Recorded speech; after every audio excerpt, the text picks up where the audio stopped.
আল্লাহ যদি তার কোনো বান্দাকে সুস্থ রাখে, সে বান্দার উচিত আল্লাহর কাছে আর কোনো কিছুর আবদার না করা। আসলে আমরা সুস্থ আছি আমরা বুঝি না,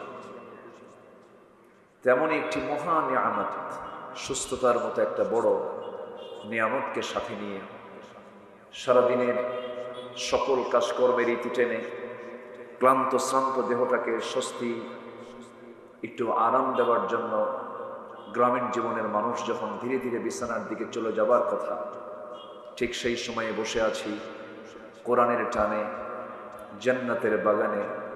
যে মনিব, যে রব, যে মালিক আমাকে এমন সুন্দর জায়গায় আসার বসার তৌফিক দিলেন, সেই মহান রবের শানে জোরালো কণ্ঠে বলে উঠছি আলহামদুলিল্লাহ। আবারও বলছি আলহামদুলিল্লাহ। চিৎকার মেরে বলছি আল্লাহুম্মা ইন্নী আসআলুকা আল হুদা ওয়াত তুকা ওয়াল আফাফা ওয়াল গিনা। সবাই বলি আল্লাহুম্মা আইন্নি আলা যিকরিকা ওয়া শুকরিকা ওয়া হুসনি ইবাদাতিকা। আমরা আল্লাহ তাআলার শুকর আদায় করে নিলাম। সম্মানিত উপস্থিতি, সমাজের ভিতরে একটি গুরুত্বপূর্ণ সমাজ হলো যুব সমাজ। যুব সমাজ যদি জেগে ওঠে, একটি জাতির পরিবর্তন হয়ে যায়। হয়নি হয়েছে। সেই যুব সমাজের ডাকে আজকের এই মাহফিল। আমরা প্রথমেই দোয়া করি এই যুব সমাজকে আল্লাহ তাআলা দ্বীনের জন্য কবুল করুন। সকল প্রকার মাদক থেকে, নেশা থেকে, সকল প্রকার জুয়া থেকে, এই যে মহামারী আকার ধারণ করেছে এই মাদক, এই জুয়া, ক্যাসিনো, নানাবিধ এগুলোর ভয়াল এই গজব থেকে আল্লাহ তাআলা যুব সমাজকে হেফাজত করুন। জোরে বলি আল্লাহুম্মা আমিন। সম্মানিত ভাইয়েরা, আমরা গোটা পৃথিবীর 200 শতাধিক রাষ্ট্রের ভিতরে একটি উল্লেখযোগ্য রাষ্ট্রের বাসিন্দা। দেশটার নাম কি বলুন তো? একটু ভালো করে বলুন তো। বাংলাদেশ। এটি সুন্দর সবুজ ভূখণ্ড। এটা এত সুন্দর দেশ পৃথিবীতে খুব কম আছে। আমি অনেক দেশ গিয়েছি, সফর করেছি। আমার দেশের যে সৌন্দর্য, এই সৌন্দর্যের কাছে অনেক দেশ পিছিয়ে আছে। যেন নববধূর মতো সাজানো গোছানো, যেখানে যা দরকার সবই আল্লাহ পাক এই ভূখণ্ডে রেখে দিয়েছেন। আছে পাহাড়, আছে নদী, আছে সমতল, আছে সমুদ্র। কি নাই আমার দেশে? সবুজ সবুজে ভরপুর, মাঠ ভরা ধান, মাঠ ভরা ফসল, এই নিয়ে আমার সবুজ ভূখণ্ড। আপনি এমন সুন্দর, এত সুন্দর সাজানো গোছানো এমন দেশ পৃথিবীতে খুবই বিরল, খুবই কম।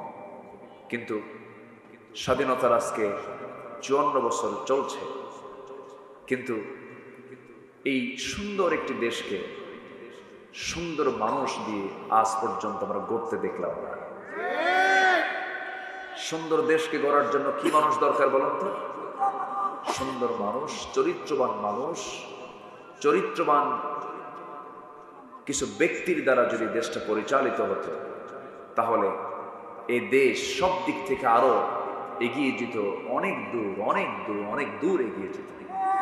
কিন্তু দুঃখজনক হলো সত্য, আমরা ইতিপূর্বে যত শাসন দেখেছি, যত সময় আমরা পার করেছি, ফলাফল একটাই, সেটা হলো দেশের সম্পদ দেশে রাখে না, সব পাচার করে নিয়ে চলে যায়। সম্মানিত বন্ধুগণ, ওই সমস্ত নেতৃস্থানীয় ব্যক্তিবর্গের সন্তানরাও দেশে থাকে না। দেশে নাই তো, কেউ আমেরিকা পড়ে, কেউ ইউরোপে পড়ে, এবং তাদের শেল্টার এই দেশ নয়, তাদের শেল্টার এখন পশ্চিমা বিশ্ব অথবা ইউরোপ আমেরিকার দিকে তাদের ঝোঁকটা বেশি। তারা এই দেশ থেকে, এটা একটা পুঁজির জায়গা, ব্যবসার জায়গা, এখান থেকে সব নিয়ে তারা অন্যত্র তাদের নিজের আখের গোছার জন্য তারা চেষ্টা চালিয়েছে 54 বছর। যুব সমাজ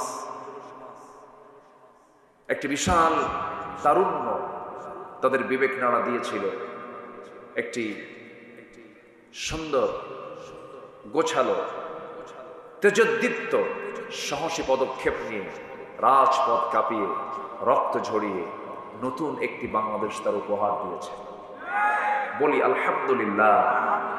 কিন্তু আমরা যে নতুন সূর্য দেখতে চাই, নতুন যে আমরা আলোটা দেখতে চাই, এই আলো আমরা পৃথিবীর কোনো ব্যক্তির তৈরি করা কোনো আলো আমরা দেখতে চাই না। এই আলো দেখতে চাই হলো কোরআনের আলো। কোরআনের আলোতে আলোকিত সমাজ, কোরআনের আলোতে আলোকিত সমাজ আমরা দেখতে চাই এবং গড়তে চাই। সেই কোরআনকে সামনে রেখে কিছু কথা আমি বলতে চাচ্ছি। আমাকে সময় দেওয়া যাবে তো? সবাইকে আমাকে সময় দেবেন? জোরে বলি ইনশাআল্লাহ।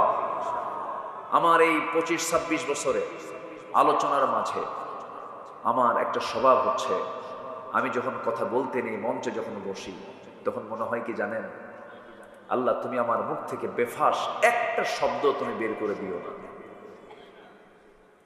কিন্তু দুঃখজনক, হঠাৎ করে তো ভুল কিছু হতেও পারে, হয় কিনা বলেন? কিন্তু জাতির স্বভাব কি জানেন?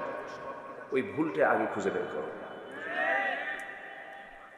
2 ঘন্টার বক্তৃতায় একজন আলোচকের সব কথাই কি ভুল হয়? 2-একটা স্লিপিং হয়তোবা তথ্য দিতে নিয়ে আদান প্রদানে কিছু ভুল থাকতেই পারে। আমি মিডিয়া কর্মী ভাইদের উদ্দেশ্য করে একটু বলতে চাই, তারা করে কি জানেন? এরা সবাই নাম, এরা সবাই ভালো আলহামদুলিল্লাহ। তাদের উদ্দেশ্য হলো যে 2 ঘন্টা বক্তৃতার মধ্যে ভুলটা কোনটা আগে ওটাই ধরে ওটাই ফরওয়ার্ডে নিয়ে আসে। আমি কি ভুল বলতেছি ভাই বলেন তো? ঠিক না, এটা উচিত না। আপনি কি জানেন আল্লাহ সাত্তার, আল্লাহ গোপনকারী। আপনি কারো দোষ ত্রুটিকে আপনি আড়াল করবেন, আল্লাহ তাআলা আপনার দোষ ত্রুটিকে কিয়ামতের দিন আড়াল করবে। এটা বিশাল দিক। মানে কারো কিছু পাইলে মনে হয় যে কি পাইছে একখান, কিন্তু না, এটা ইমানদারের বৈশিষ্ট্য নয়। ইমানদার পরচর্চা করবে না নিজের চর্চা করবে?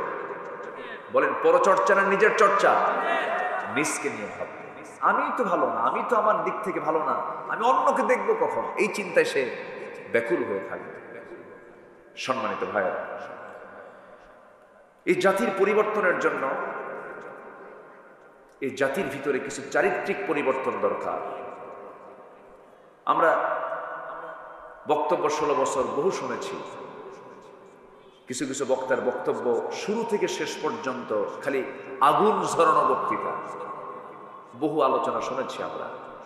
হাসিনা তো আর নাই, আছে? আছে, দেশে আছে। চিল্লায় কি করবে না? নাই তো আর। আসুন না আমরা আমাদের চরিত্রকে সুন্দর করার জন্য চারিত্রিক সৌন্দর্যের কি কি দিকগুলো আমাদের ভিতরে থাকা দরকার, কি কি বাদ দেওয়া দরকার, এই বিষয়ে কিছু কথা আমি আজকে শুধু আপনাকে নয় গোটা জাতিকেই শোনানোর ইচ্ছা করেছি। কারণ এক একটা বক্তৃতা গোটা দেশবাসীর কাছেই চলে যায়। তার মাধ্যম এখানে আসে না নাই বলেন তো? আচ্ছা, সব চলে যায়। একটা সেকেন্ড কোথাও আর আটকা থাকে না, সব মিডিয়ার কল্যাণে চলে যায়। সম্মানিত ভাইয়েরা, তাহলে আমাদের চরিত্র যদি আমরা সুন্দর করতে চাই, তাহলে কিসের আলো দরকার বলেন তো? বলেন কিসের আলো দরকার? বলুন কিসের আলো? এসো এসো এসো দলে দলে সব, এই যে কোরআনের উৎসব। এসো এসো এসো দলে দলে সব, এই যে কোরআনের উৎসব। কোরআনের কথা বলে আল্লাহর দল, এই পথে যারা চলে তারাই সফল। কোরআনের কথা বলে আল্লাহর দল, এই পথে যারা চলে তারাই সফল। এই পথে এত বাধা ছিল না জানা, আল্লাহুম্মা ইয়াসসির লানা উমুরানা, আল্লাহুম্মা ইয়াসসির লানা উমুরানা। জোরে বলি আমিন, আরো জোরে আল্লাহুম্মা আমিন। তাহলে আলো দরকার হলো কোরআন। এই আলো শুধু নামাজে আমরা দেখতে চাই না, এই আলো দিয়ে আমরা সমাজকে আলোকিত করতে চাই, রাষ্ট্রকে আলোকিত করতে চাই, পার্লামেন্টকে আলোকিত করতে চাই, সচিবালয়কে আলোকিত করতে চাই, সমাজের প্রত্যেকটি রন্ধ্রে রন্ধ্রে, সমাজের প্রত্যেকটি পাতায় পাতায় আমরা কোরআনের আলো দিয়ে আলোকিত করতে চাই। তাহলেই হবে একটি সুন্দর সোনালী সমাজ, একটি সুন্দর সোনালী রাষ্ট্র আমরা দেখতে পাবো। জোরে বলি ইনশাআল্লাহ।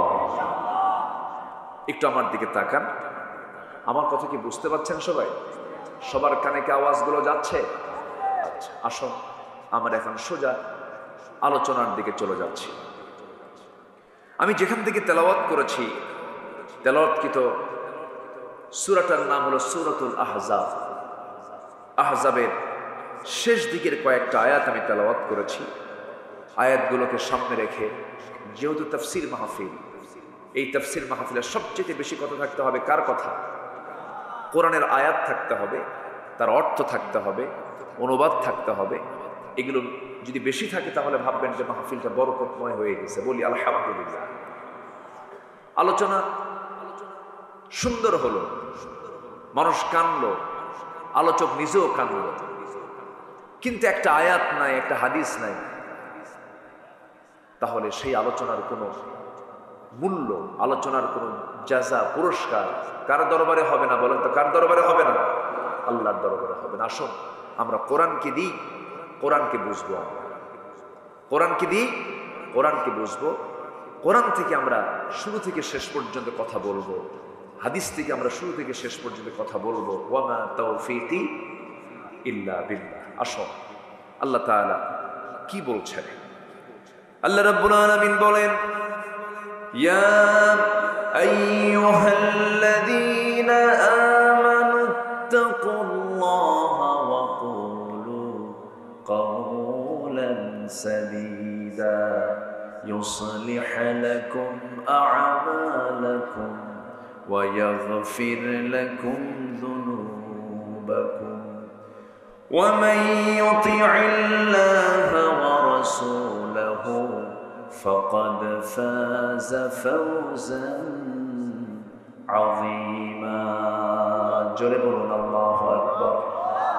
আজকে আমার আলোচনার সাবজেক্ট হলো আল কোরআনের আলোকে মুমিন জীবনের 15টি চারিত্রিক বৈশিষ্ট্য, 15টি চারিত্রিক গুণাবলী। গোটা কোরআনকে একটু খোঁজাখুঁজি করে, গোটা কোরআন থেকে একটু খুঁজে খুঁজে বের করে বিশাল আলোচনা কোরআনের, যার কোনো তলা নাই, তলাহীন একটা সাগর। সেই সাগর থেকে কিছু খণ্ড খণ্ড কিছু অংশগুলো বের করে 15টা গুণ যে বান্দার মধ্যে থেকে যাবে, আশা করা যায় আমার আল্লাহর বক্তব্য ওই বান্দার ঠিকানা হয়ে যাবে জান্নাত। জোরে বলি সুবহানাল্লাহ। গুণ ছাড়া কি জান্নাত পাওয়া যাবে ভাই? পাওয়া যাবে না। গুণ অর্জন করতে হবে। ইমানদার নরমাল কোনো বান্দা হবে না, ইমানদাররা হবে হলো স্পেশাল। ইমানদাররা হবে হচ্ছে ব্যক্তিত্ব সম্পন্ন। ইমানদাররা হবে হলো সমাজের মধ্যে অনন্য, সমাজের মধ্যে ভিন্ন একটি রূপ তাদের দেখা যাবে। তাদের কথা, তাদের আচরণ, তাদের নেচার, তাদের স্বভাব, তাদের লেনদেন, তাদের সব কিছু হবে সবার থেকে একরকম না ভিন্ন রকম? ভিন্ন রকম হবে। যেরকম ইমানদাররা বেশি বেশি বিড়ি খাবে নাকি? কিছু কয় না। ইমানদাররা বেশি বেশি মিথ্যা কথা কবে, এটা কি বলেন তো? এটা কি কোনো ভালো আচরণ বলেন তো? ইমানদাররা এগুলো হতে পারে না। ইমানদারদের মধ্যে কি গুণগুলো থাকা দরকার? আমি বিভিন্ন জায়গা থেকে, বিভিন্ন আয়াত থেকে আমি 15টা গুণ কোরআন থেকে বের করে আমি এক জায়গায় করার চেষ্টা করেছি। আমাকে সময় দিচ্ছেন তো নাকি? ইনশাআল্লাহ। আসো আমরা ধীরে ধীরে সেই গুণগুলো খুঁজে খুঁজে বের করি। আল্লাহ রাব্বুল আলামিন সূরাতুল আহজাবের শেষ দিকের ৭০ নম্বর আয়াতে বলছেন, ইয়া আইয়ুহাল্লাযীনা আমানু তাকুল্লাহা ওয়া কুলু কাওলান সাদীদা। এক নম্বর গুণ হলো, একটা একটা করে আজকে 15টা গুণ শেষ করব, সবাই শুনে এখান থেকে বিদায় নেব। মাথায় রাখবেন, এই আলোচনা আমার জীবনের শেষ আলোচনাও হতে পারে, এই শোনা আমার জীবনের শেষ শোনাও হতে পারে। এই 26 বছর মাহফিল ইতিহাসে আমার বহু চোখে দেখেছি মাহফিল শুনতে সে লাশ হয়ে বিদায় নিয়েছে বহু শ্রোতা। মঞ্চে আলোচনা করতে করতে আমার রেজাউল করিম কাউসারী ভাই মঞ্চেই দুনিয়া থেকে বিদায় নিলেন। এই কিম সিফাতুল্লাহ রাহিমাহুল্লাহ দুনিয়া থেকে বিদায় নিলেন। কত অভিনেতা অভিনয় করতে করতে মঞ্চে দুনিয়া থেকে বিদায় নিল। আমিও বিদায় নিতে পারি, আপনিও বিদায় নিতে পারেন। তবে একটা বিষয় হলো, এমন কোন জায়গায়, বরকতময় জায়গায় আমার বসে থাকাটা শুধু সৌভাগ্য না, মহা সৌভাগ্যের বিষয়। জোরে বলি আলহামদুলিল্লাহ। এই মুহূর্তে আপনারা যেখানে বসে আছেন, এটা হলো এমন একটা জায়গা, আমার আল্লাহ তাআলা এই জায়গাকে স্পেশাল জায়গা হিসেবে আখ্যা দিয়েছেন, জান্নাতের টুকরা। জোরে বলেন সুবহানাল্লাহ। বসবেন, কেউ নড়বেন না। একদম আলোচনার সমাপ্তি টেনে আমরা একসাথে এখান থেকে মোনাজাত শেষ করে বিদায় নেব। জোরে বলি ইনশাআল্লাহ। আমাকে যেন বারবার না কথা বলতে হয়, এটা একটা ক্লাস। এই ক্লাসে যিনি না বলে চলে যাবেন, কোরআনের ক্লাস থেকে যিনি না বলে ওঠা বসা করবেন, এটা কি বলেন তা আদব হবে না বেয়াদবি হবে? বেয়াদবি হবে। বসবেন শান্ত মাথায়, আমরা আল্লাহ যা বলাবেন আমরা তাই শুনবো এবং বলবো। জোরে বলি ইনশাআল্লাহ।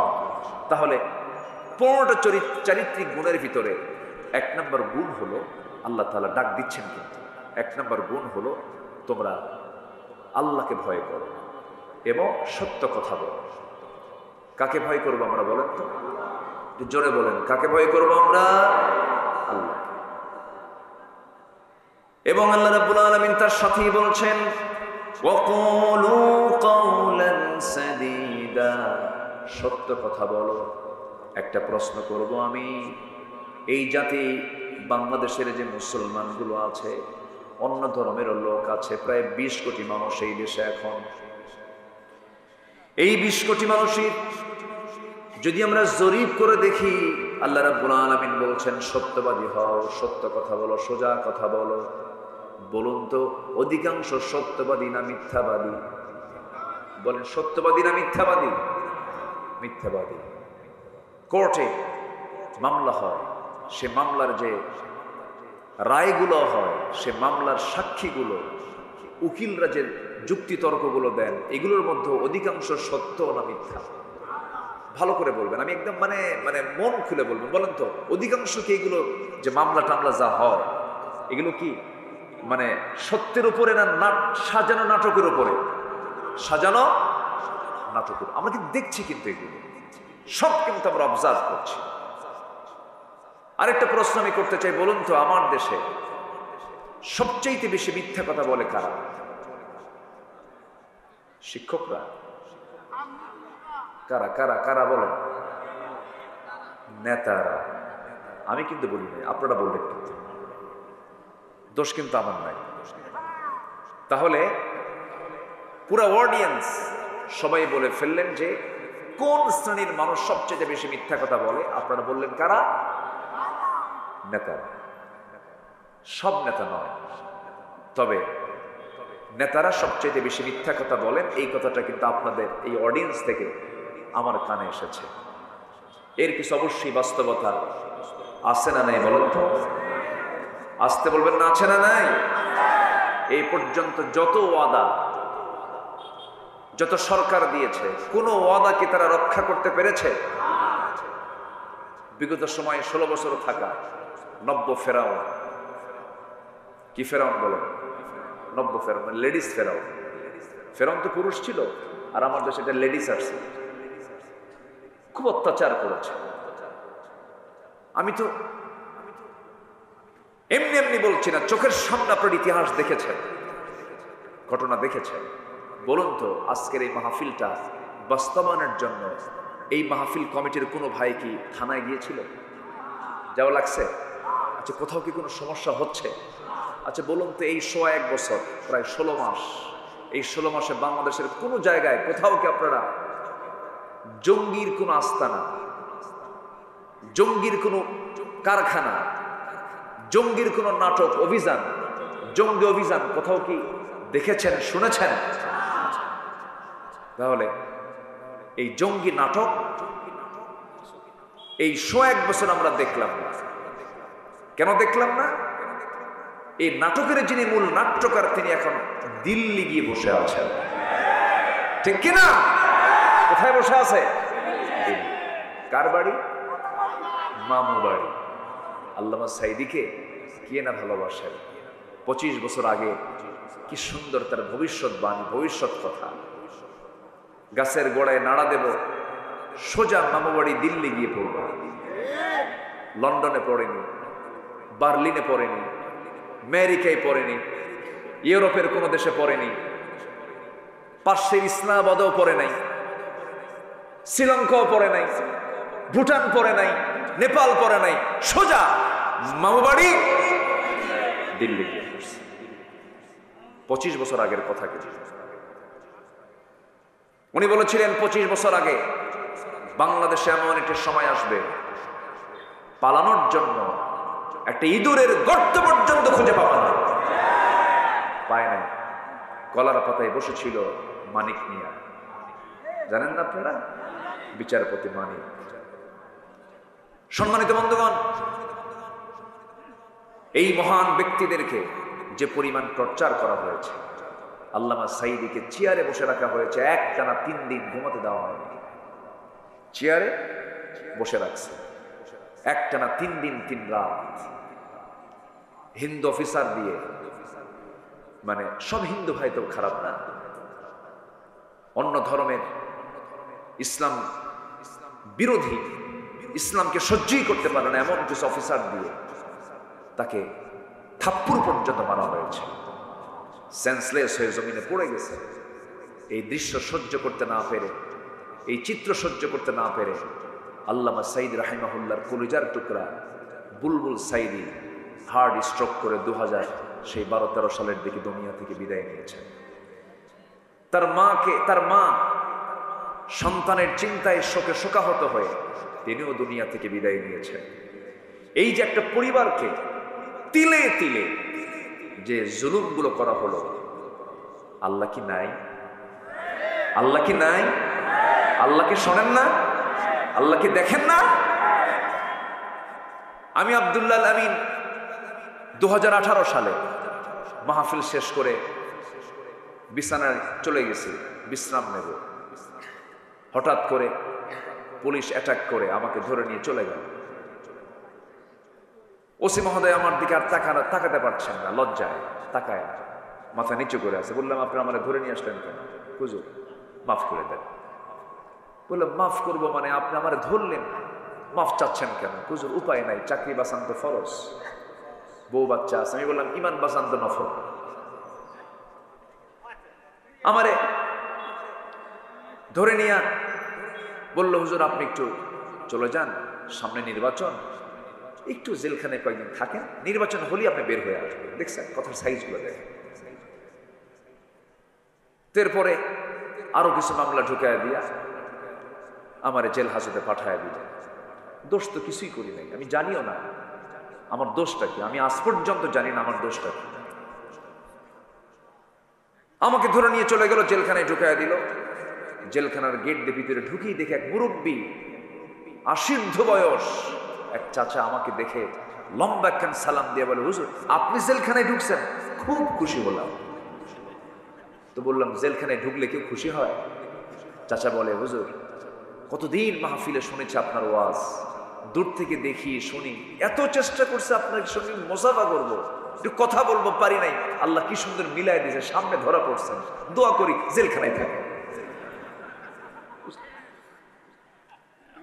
আমি চাচাকে বললাম, চাচা আপনার জেলখানে আসার হিস্টোরি কি, কারণ কি, কি চুরি করে আসছেন? কে বাবা, বিস্ফোরক বিস্ফোরক বিস্ফোরক মামলা দিচ্ছে। আমারে বলে, হুজুর একটু বলেন তো বিস্ফোরক খায় না কি করে? সে জানেও না বিস্ফোরক শব্দটার ব্যাখ্যা কি। এই হলো 16 বছরের অবর্ণনীয় অমানবিক নির্যাতন নিপীড়নের চিত্র। আমরা সুন্দর একটি পরিবর্তন পেয়েছি, একটা পরিবর্তন, একটা আলাদা একটা পথ এসেছে। এখন সামনের দিনকে আমরা আলোকিত করতে চাই। পৃথিবীর তৈরি করা লোকের কোনো তন্ত্র মন্ত্রের আলো দিয়ে নয়, আমরা আল্লাহর পাঠানো নাজিল করা কিতাব কোরআনের আলোতে, আমরা কোরআনের আলোকে আমরা সমাজকে, রাষ্ট্রকে আমরা আলোকিত করতে চাই। তাহলেই বিজয় দিবেন, তাহলেই সমাজে আমরা শান্তি পাবো, আখিরাতে আমরা নাজাত পাবো। জোরে বলি ইনশাআল্লাহ। তাহলে যারা মিথ্যা কথা বলে তাদের সঙ্গে আমাদের কোনো সম্পর্ক থাকতে পারে? আমাদের সম্পর্ক থাকবে হলো মিথ্যাবাদীর সাথে না সত্যবাদীর সাথে? ওকুনু মা'আস সাদিকিন, তোমরা সত্যবাদীদের সাথী হয়ে যাও, মিথ্যার সঙ্গে তোমরা সম্পর্ক রেখো না। আমার বন্ধুগণ, একটু কান লাগাবেন, মনোযোগ দিয়ে কথাগুলো শুনবেন। 1 নম্বর গুণ হলো সততা।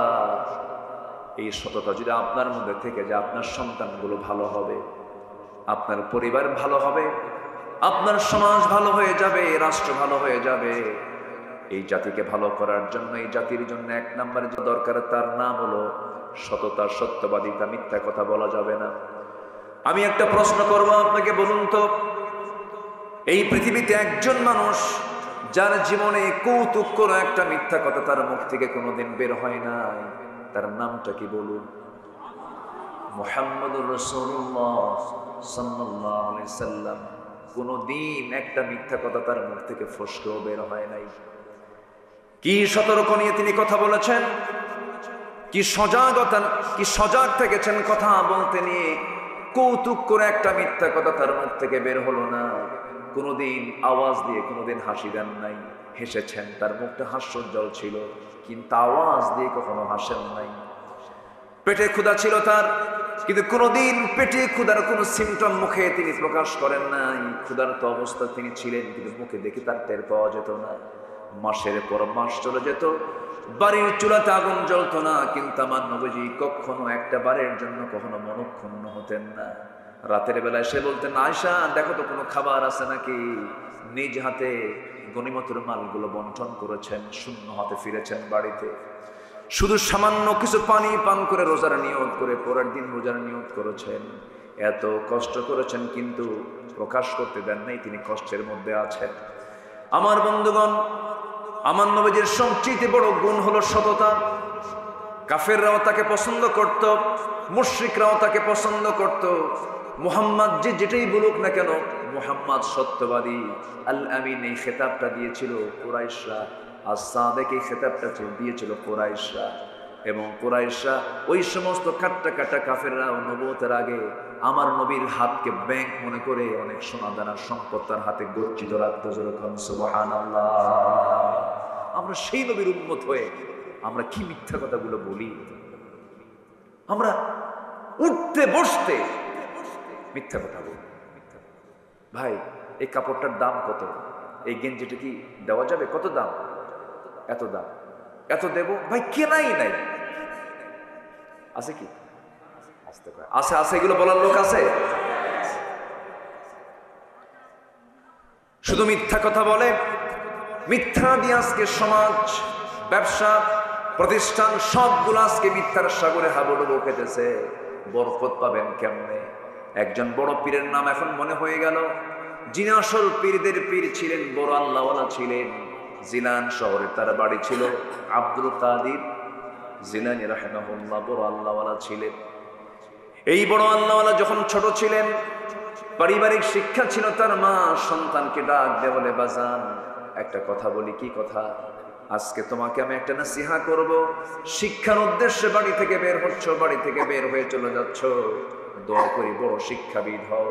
বড় আলেম হয়ে যাও বাবা, আমি তোমার জন্য দোয়া করি, কিন্তু আমি তোমার মা হয়ে তোমাকে একটা নসিহা করছি, একটা উপদেশ দিতেছি, মরার সময় পর্যন্ত কোনোদিন জিহ্বা থেকে একটা মিথ্যা কথা কখনো বলবা না, জিহ্বাকে নাপাক করবা না। যাও বাবা।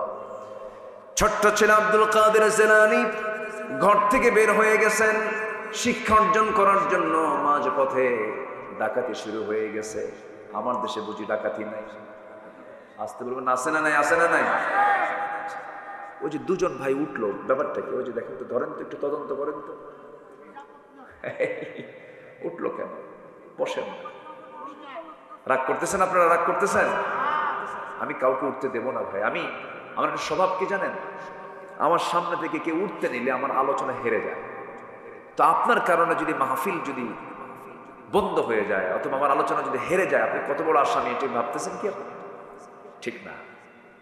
আমি একটু কড়া শব্দই প্রয়োগ করে বললাম, মেহেরবানি করে কেউ আমরা উঠবো না, আর একজন লোক ওঠার চিন্তা করবো না। আল্লাহ কবুল করুন। জোরে বলি আমিন। আমি তো আপনাদের মতো করে কথা বলতে পারি না। যশোরের ভাষা, খুলনার ভাষা, খুলনা অবশ্য একটু চেঞ্জ, কুষ্টিয়ার ভাষা, চুয়াডাঙ্গা মেহেরপুরের ভাষা হলো ইন্টারন্যাশনাল মানসম্মত, একদম আন্তর্জাতিক মানসম্মত। আপনাদের মতো শুদ্ধ বাংলা ভাষায় কথা বলার মতো কোনো বাপের বেটা পৃথিবীতে দ্বিতীয়টা নাই। কেউ তো আলহামদুলিল্লাহ করলেন না। জোরে বলেন না ভাই আলহামদুলিল্লাহ। তবে নোয়াখালীর ভাষাটা আরো সুন্দর, সহি নাকি? অনেক সুন্দর ভাষা আপনারা কথা বলেন। সেই সুন্দর কথা বলার জাদুঘরদের সামনে আমি ভাঙ্গা চূড়া মানুষ কথা বলছে। আমার কথা কি পছন্দ হচ্ছে ভাই? পছন্দ হচ্ছে তো? সম্মানিত ভাইরা, আব্দুল কাদের জিলানী রাহিমাহুল্লাহ রওনা দিয়েছেন। ছোট্ট মানুষ, কিছু স্বর্ণ মুদ্রা তার মা তাকে দিয়েছে, স্বর্ণ মুদ্রা, সোনার মুদ্রা দিয়েছে। আব্দুল কাদের জিলানী রওনা দিয়েছেন। চোখের সামনে ডাকাতি চলতেছে, যার কাছে যা কিছু পায় সবকিছু নিয়ে চলে যাচ্ছে ডাকাতরা। এবার তাল পড়ে গেছে, আব্দুল কাদেরের তালে পড়ে গেছে। সবাই তাকে জিজ্ঞাসা করছে, এই ছেলে তোমার কাছে কি আছে? পকেটের মধ্যে যা কিছু ছিল, ব্যাগে যা কিছু ছিল, সব কিছু তার সামনে, তাদের সামনে ওপেন করে দিয়েছে কিচ্ছু বলার আগে। ডাকাতরা বলছে, তুমি ছোট মানুষ, যা চাইলাম সব বের করে দিলে। সহজে তো এরকম করে কেউ বের করে দেয় না, বহু চাপ দিয়ে বের করে নিতে হয়। মিথ্যা কথা বলে, কিন্তু সত্য কথা তুমি যা বলেছো তুমি তাই সবকিছু বের করে দিলে, কারণটা কি? আব্দুল কাদের বলছে, আমার মার নসিহা হলো মৃত্যুর দিন পর্যন্ত আমার মুখ থেকে যখন যেন একটা মিথ্যা কথা যেন কখনো না বের হয়। শিক্ষা কি শুধু স্কুলে না বাড়িতেও আছে? শিক্ষা কি শুধু স্কুলে না মাদ্রাসায় না বাড়িতেও আছে? এক রাজা তার মেয়েকে বিয়ে দিয়েছে, উচ্চ শিক্ষিত দেখে, অনেক শিক্ষিত একটা ছেলে তাকে দেখে বিয়ে দিচ্ছে। বিয়ে দেওয়ার পর রাজা লক্ষ্য করে দেখে, আমার মেয়েকে, আমার কন্যাকে বিয়ে দিলাম শিক্ষিত লোক দেখে, কিন্তু এত জুতার দিক তাকায় না। নতুন জামাই শুধু কিসের দিকে তাকায়? জুতার দিকে নজর। তো তার অ্যাসিস্ট্যান্টকে বললো, দেখো তো ওর গোষ্ঠী একটু উদ্ধার করে দেখো তো, ওর গোষ্ঠী কি? বললো যে, স্যার রাজামশাই, ওর গোষ্ঠী হলো মুচি। আপনি মুচির দোকানের সামনে দিয়ে গেলে মুচি কি আগে আপনার চেহারায় তাকায় না জুতায় তাকায়? কোন দিকে তাকায়? জুতার দিকে। পারিবারিক শিক্ষা হচ্ছে বড় একটা শিক্ষা। সন্তানদেরকে কখনো মিথ্যা শেখাবেন না, ঠকবাজি শেখাবেন না। সাইয়েদনা ওমর ফারুক রাদিয়াল্লাহু তাআলা আনহু রাত্রিবেলা জনগণকে দেখার জন্য বের হয়েছে। জনগণকে দেখতে গিয়ে অনেক গভীর রাত্রিতে মা মেয়ের গল্প শুনছিলেন। মা মেয়েকে বলছে, মা খুব কষ্টে দিনগুলো পার হচ্ছে, দয়া করে তোমাকে বলছি মা, ওই যে ওটির দুধগুলো আছে, ওটির দুধের ভিতরে কিছু পানি মিশায়া দাও। পানি মিশায়া দিলে পরে দুধের পরিমাণটা বাড়বে, বেশি দামে বিক্রি করা যাবে। সঙ্গে সঙ্গে মেয়ে বলছে, মা তুমি আমাকে যে নসিহা করছো, এটা কোনো নসিহা না, এটা জাহান্নামে যাওয়ার একটা নসিহা। এত বড় পাপ আমি করতে পারবো না, আল্লাহর তো ভয় আছি। আবার ওমরের পার্লামেন্ট আছে, ওমরের প্রশাসন আছে, দেখে ফেললে জানতে পারলে বড় বেকায়দা হয়ে যাবে। সঙ্গে সঙ্গে মা বলতেছে, ও মা, আমার কলেজার টুকরা মেয়ে, এখানে তো আমাদের লোকজন নাই, কেউ দেখবে না, অন্ধকার রাত। সঙ্গে সঙ্গে মেয়েটা বলছে, ও মা, তুমি আমাকে যদি মেরেও ফেলো আমি এমন কাজ করতে পারবো না, কারণ সবচাইতে বড় প্রশাসন কিরামান কাতিবিন, সমস্ত ফেরেশতারা আমাদের সবকিছু রেকর্ড করছেন। সুবহানাল্লাহ। এখন উপদেশ দিচ্ছে মা না মেয়ে? বলেন মা না মেয়ে? মেয়ে দিচ্ছে। কেউ না কেউ দিতেই হবে, ভুলতে হবে। আমার বন্ধুগণ, এই দুইটি কথা, মার কথা মেয়ের কথা, দুজনের কথা শুনে আব্দুল কাদের জিলানী বাড়িতে চলে গেলেন। স্ত্রীকে ডাক দিয়ে বলছেন, স্ত্রী আমার ছেলের জন্য বহুদিন যাবত মেয়ে খুঁজতেছিলাম, ভালো মেয়ে পাবো কোথায়? ভালো মেয়ের সন্ধান পেয়ে গেছে রাতের বেলা। বউ বলছে, রাতের বেলা কার বাড়িতে গেলেন? যাওয়া লাগে নাই। ঘরের দেওয়ালে কান পেতে, দেওয়াল ঘেঁষে ঘেঁষে দাঁড়িয়ে থেকে কান পেতে পেতে মা মেয়ের গল্প শুনলাম।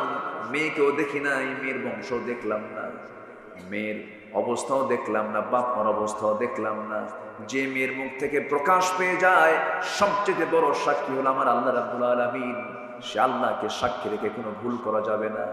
অবশ্যই তুমি কালকে সকালে চলে যাবে, ওই দুধ বিক্রেতার মেয়ের সঙ্গে আমার ছেলের বিয়ে হয়ে যাবে। যেরকম সুবহানাল্লাহ। সবকিছুই হলো সততা। সব কি বলেন তো? সততা। সততা নিয়ে চলবো আমরা, মিথ্যার ধারে পাশে আমরা যাব না। সবাই রাজি আছেন তো ইনশাআল্লাহ? আব্দুল কাদের জিলানী বলে ফেললেন, আমার কাছে স্বর্ণ মুদ্রাগুলো আছে, এই যে দেখো। ডাকাত ছোট্ট বাচ্চার চেহারার দিকে তাকায় বলতেছে, সন্তান রে, আমার বাড়ি তোর সন্তান আছে রে, আমার পরিবারও ছেলে মেয়ে আছে। তোর উত্তম কথা, তোর উত্তম আচরণ, তোর মার নসিহত আমাদের দিলের মধ্যে পরিবর্তন আনতে বাধ্য করলো। ডাকাতির পথ ছেড়ে দিলাম, তোর পথ আমরা ধরলাম। জোরে বলেন সুবহানাল্লাহ। ভাইরে, একটা জাতি যদি সত্যবাদী হয়, সে জাতির ডেভেলপমেন্ট অন্য ধরনের। আমরা সত্যবাদী হব। আল্লাহ তাআলা এখন সত্যবাদী হলে কি হবে তার ফলাফল দিচ্ছে। পরামর্শগুলো আমরা কার নিচ্ছি বলেন? আল্লাহ। আল্লাহ রাব্বুল আলামিন সূরাতুল আহজাবের পরের আয়াতে বলছেন, আয়াত যদিও শেষ কিন্তু কথা শেষ হয় নাই। সাদিদাইন ইউসলিহ লাকুম, যারা আলেম উলামা আছেন, আল্লাহ রাব্বুল আলামিন বলেন, ওয়াকুলু কাওলান সাদিদান ইউসলিহ লাকুম আ'মালাকুম ওয়া ইয়াগফির লাকুম যুনুবাকুম ওয়া মান ইউতি'ইল্লাহা ওয়া রাসূলাহু ফাকাদ ফাযা ফাওজান আযীমা। জোরে বলুন আল্লাহু আকবার। সততা নিয়ে যদি চলতে পারো, সততা নিয়ে যদি তোমার জীবনটাকে সাজাতে পারো, তাহলে আমি আল্লাহ রাব্বুল আলামিন তোমার জীবনে যত আমল তুমি করেছো, সে আমলের মধ্যে যদি কোনো ভুল হয়ে থাকে, সমস্ত ভুলগুলোকে আমি সংশোধন করে তোমার তামাম জিন্দেগীর সমস্ত গুনাহগুলো আমি আল্লাহ রাব্বুল আলামিন মাফ করে দেব। তাহলে গুণের কথাও আল্লাহ বললেন, আবার ওই গুণ অর্জন করলে কি বান্দাকে আল্লাহ পুরস্কার দিবেন তার কথাও সঙ্গে সঙ্গে কে জানায় দিলেন? আল্লাহ জানায় দিলেন। তাহলে গুনাহ মাফ হয়ে যাবে কোন কাজ করলে? বলেন বলেন বলেন। সত্য কথা বললে। কোন কাজ করলে পরে আল্লাহ রাব্বুল আলামিন আমাদের ভুল আমলগুলো ঠিক করে দিবেন? বলেন কোন কাজ করলে পরে? বলেন সত্য কথা বললে পরে। তাহলে এক নাম্বার পয়েন্ট আমরা মোটামুটি হজম করে ফেললাম, সেটা হলো জীবনে এই জিহ্বা দিয়ে কখনো একটাবারের জন্য আমরা মিথ্যা কথা বলবো না। কেউ ইনশাল্লাহ বলেননি? কিন্তু আরো জোরে, আরো জোরে, আরো জোরে। এক সাহাবী নবীর কাছে এসে বলছেন, ইয়া রাসূলুল্লাহ, আমাকে একটা আমল দেন। রাসূল বলেন, মিথ্যা কথা বলবো না, যাও। তাহলে ওয়াস রাসূল কয়টা করেছেন বলেন তো? বলেন কয়টা? এক সাহাবী এসে বলছেন, হুজুর আপনি আমাকে একটা আমল, আমাকে কিছু আমাকে কিছু আমল দেন, আমাকে কিছু নসিহত করুন। রাসূল বলেন, তুমি একটা আমল করবা, কি? মিথ্যা কথা বলবো না, যাও। ওয়াজ শেষ। মানুষ ভালো হওয়ার জন্য 2 ঘন্টা ওয়াজ লাগে? 2 ঘন্টা ওয়াজ লাগে না। এই যে একটা পয়েন্ট বললাম, এটা শুধু যদি আপনি ফলো করেন, আল্লাহর কসম, যে জিহ্বায় মিথ্যা নাই, ওই জিহ্বা জাহান্নামে যাবে না, যাবে না, যাবে না, যাবে না জাহান্নামে। ওই জিহ্বাকে আল্লাহ জাহান্নামে ফেলবেন না, কখনোই না। আমার আপনার দোয়া 100% কবুল হবে যখন আপনার জিহ্বা গড়ে উঠবে সত্য কথা দিয়া। আপনি যা বলবেন তাই কবুল হবে, শর্ত হলো ওই জবানে কোনোদিন মিথ্যা কথা আনা যাবে। কিন্তু ফোন এখন তো চলে আসছে, এই ফোনের যুগে ফোন দিলে ভাই আপনি কোথায় বলেন তো, কোথায়? চতুর্থ আসমান, অনেকে সপ্তম আসমানও যায়, আছে কিনা বলেন? ঘরের কোনায় থেকে বলে আমি সপ্তম আসমানে আছি।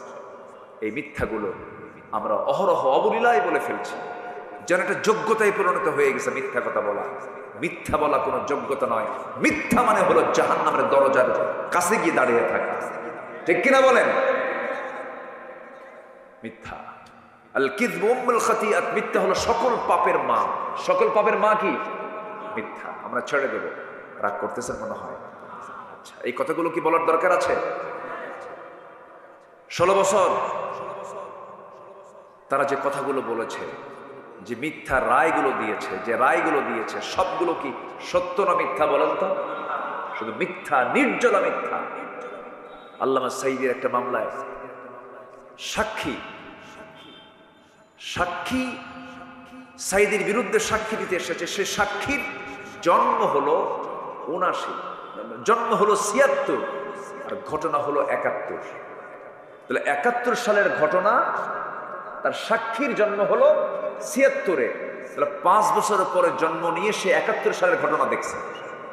কি কথা কি বুঝতেছেন আপনারা? সে হলো ওই মামলার সাক্ষী। দেখলো কেমনে? দেখলো হলো রুহের জগৎ থেকে। কিসের জগৎ থেকে? আর সেইগুলো সাক্ষীকে নিয়ে সাজানো পাতানো যে রায়গুলো দিয়েছে, তারই আজকে পরিণতি ভোগ করছে। তারাই পরিণতি ভোগ করছে। অর্থ দিয়ে শান্তি হয় না, টাকা দিয়ে শান্তি হয় না, সম্পদের মালিক হয়ে শান্তি হয় না। যদি প্রশ্ন করা হয় এই দেশের এখন 1 নম্বর ধনীকে, নাম চলে আসবে বেক্সিমকো গ্রুপের মালিক সালমান এফ রহমান। এই সালমান এফ রহমান 5 আগস্টের পরবর্তী কোথাও জমিনের কোথাও তার থাকার জায়গা নাই। গোটা পৃথিবীর সমস্ত জায়গা তার জন্য অচল হয়ে গেছে, থাকতে পারছে না। মুখের দাড়িটা কেটে ফেললো। বলেন তো, আমরা যে দাড়িটা রেখেছি, আমাকে যদি মেরেও ফেলা হয়, আমরা কি দাড়ি কাটবো? আচ্ছা, দাড়ি কাটবো, কারণ এই দাড়িটা সঙ্গে জড়িত হচ্ছেন মুহাম্মদ সাল্লাল্লাহু আলাইহি ওয়াসাল্লাম। বাঁচার জন্য এই সালমান এফ রহমান দাড়িটা কাটছিল, জানেন না আপনারা? দাড়ি কাটছে, মাথার চুল সাদা কালো বানাইছে, সাদা পাঞ্জাবি খুলে, সাদা পাজামা খুলে লুঙ্গি আর গেঞ্জি পরছে।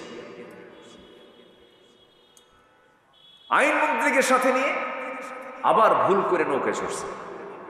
ভুল করে কোথায় চড়ছে? নৌকায় চড়ছে। পার আর হতে পারে নাই, কোস্টগার্ড ধরে ফেলছে, আইনমন্ত্রীকে চিনে ফেলছে। স্যার চলেন, থানায় চলেন। আমি কি একা আসছি? আমার একা নিয়ে যাও কেন? আমি কি একা আসছি? আমি জামাতের সাথে আসছি। কিসের সাথে? জামাতের সাথে। তো বললো যে কে আপনার সাথে আসছে? ওই যে দেখো, লোকটাকে দেখা যায় না তো, চেনা যায় না তো, ভালো করে দেখো, ওটাই দরবেশ। ওটা কে? যারা আলেমদেরকে বেইজ্জত করতে চেয়েছিল, সত্যপন্থীদেরকে যারা লাঞ্ছিত করতে চেয়েছিল, আল্লাহ ওদেরকে উলঙ্গ করে জাতির সামনে তাদেরকে লাঞ্ছিত করে ছেড়েছে। কারণ সম্মান নিয়ে খেলবেন না, আপনি নিজে অপমানিত হবেন। সম্মানিত ভাইয়েরা, সম্মানিত বন্ধুগণ, আমরা এই 54 বছরের বহু নেতৃত্ব দেখেছি। সব নেতৃত্বের স্বাদ আমরা নিয়েছি।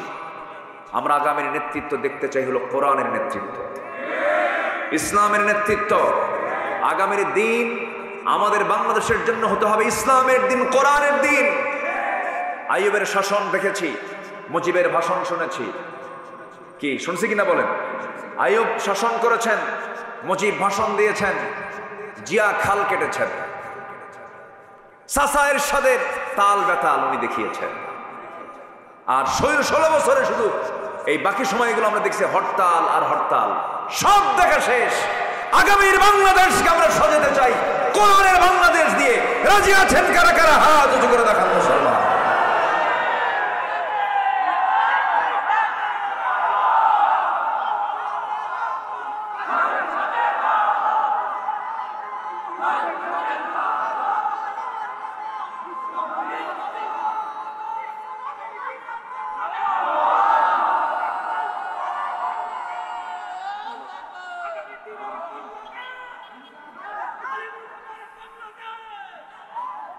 আল্লাহ কবুল করুন, জোরে বলি আমিন।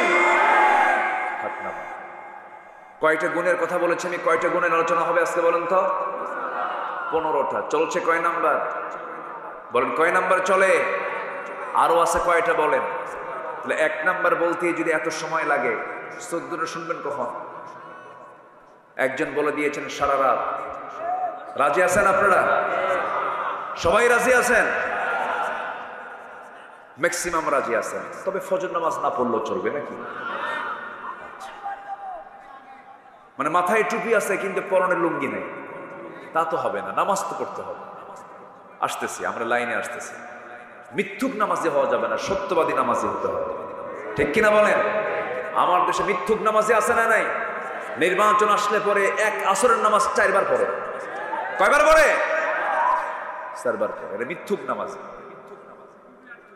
টুপি একটা নতুন করে নেয় নাকি? টুপিটা নেয়। ওগুলো বাদ, ওগুলো মিথ্যুক, ওগুলো প্রতারক, ওগুলো ধান্দাবাজ, সন্ত্রাসী, চাঁদাবাজ, ঠিক কিনা? আমরা সততা নিয়ে চলতে চাই, জোরে বলি ইনশাআল্লাহ। কষ্ট পাচ্ছেন নাকি আপনারা? ধমক টমক দিলে মনে রাগ করেন নাকি? কিন্তু হক কথা তো একটু ধমক দিতেই হবে। আমি আপনাকে ধমক দিচ্ছি না, বাতিলকে ধমক দিচ্ছি আমি। সম্মানিত ভাইয়েরা, নাম্বার 2 হচ্ছে ইমানদারদের, মুমিন বান্দাদের চারিত্রিক গুণাবলীর 2 নাম্বার হচ্ছে আমানতদারিতা। আমানত ঠিক রাখতে হবে। কি ঠিক রাখতে হবে বলেন তো? স্বামীর কাছে স্ত্রী কি? দেখেন আস্তে আস্তে কয়, আরো জোরে। আচ্ছা, স্বামীর কাছেই শুধু একমাত্র স্ত্রী কি? আমানত। তাহলে স্বামীর দায়িত্ব হলো সেই বউকে হুন্ডার পিছনে উঠে গোটা যশোর দেখানো নাকি? এটা কি আমানত না খেয়ানত? এরকম খেয়ানত মার্কা স্বামী আছে?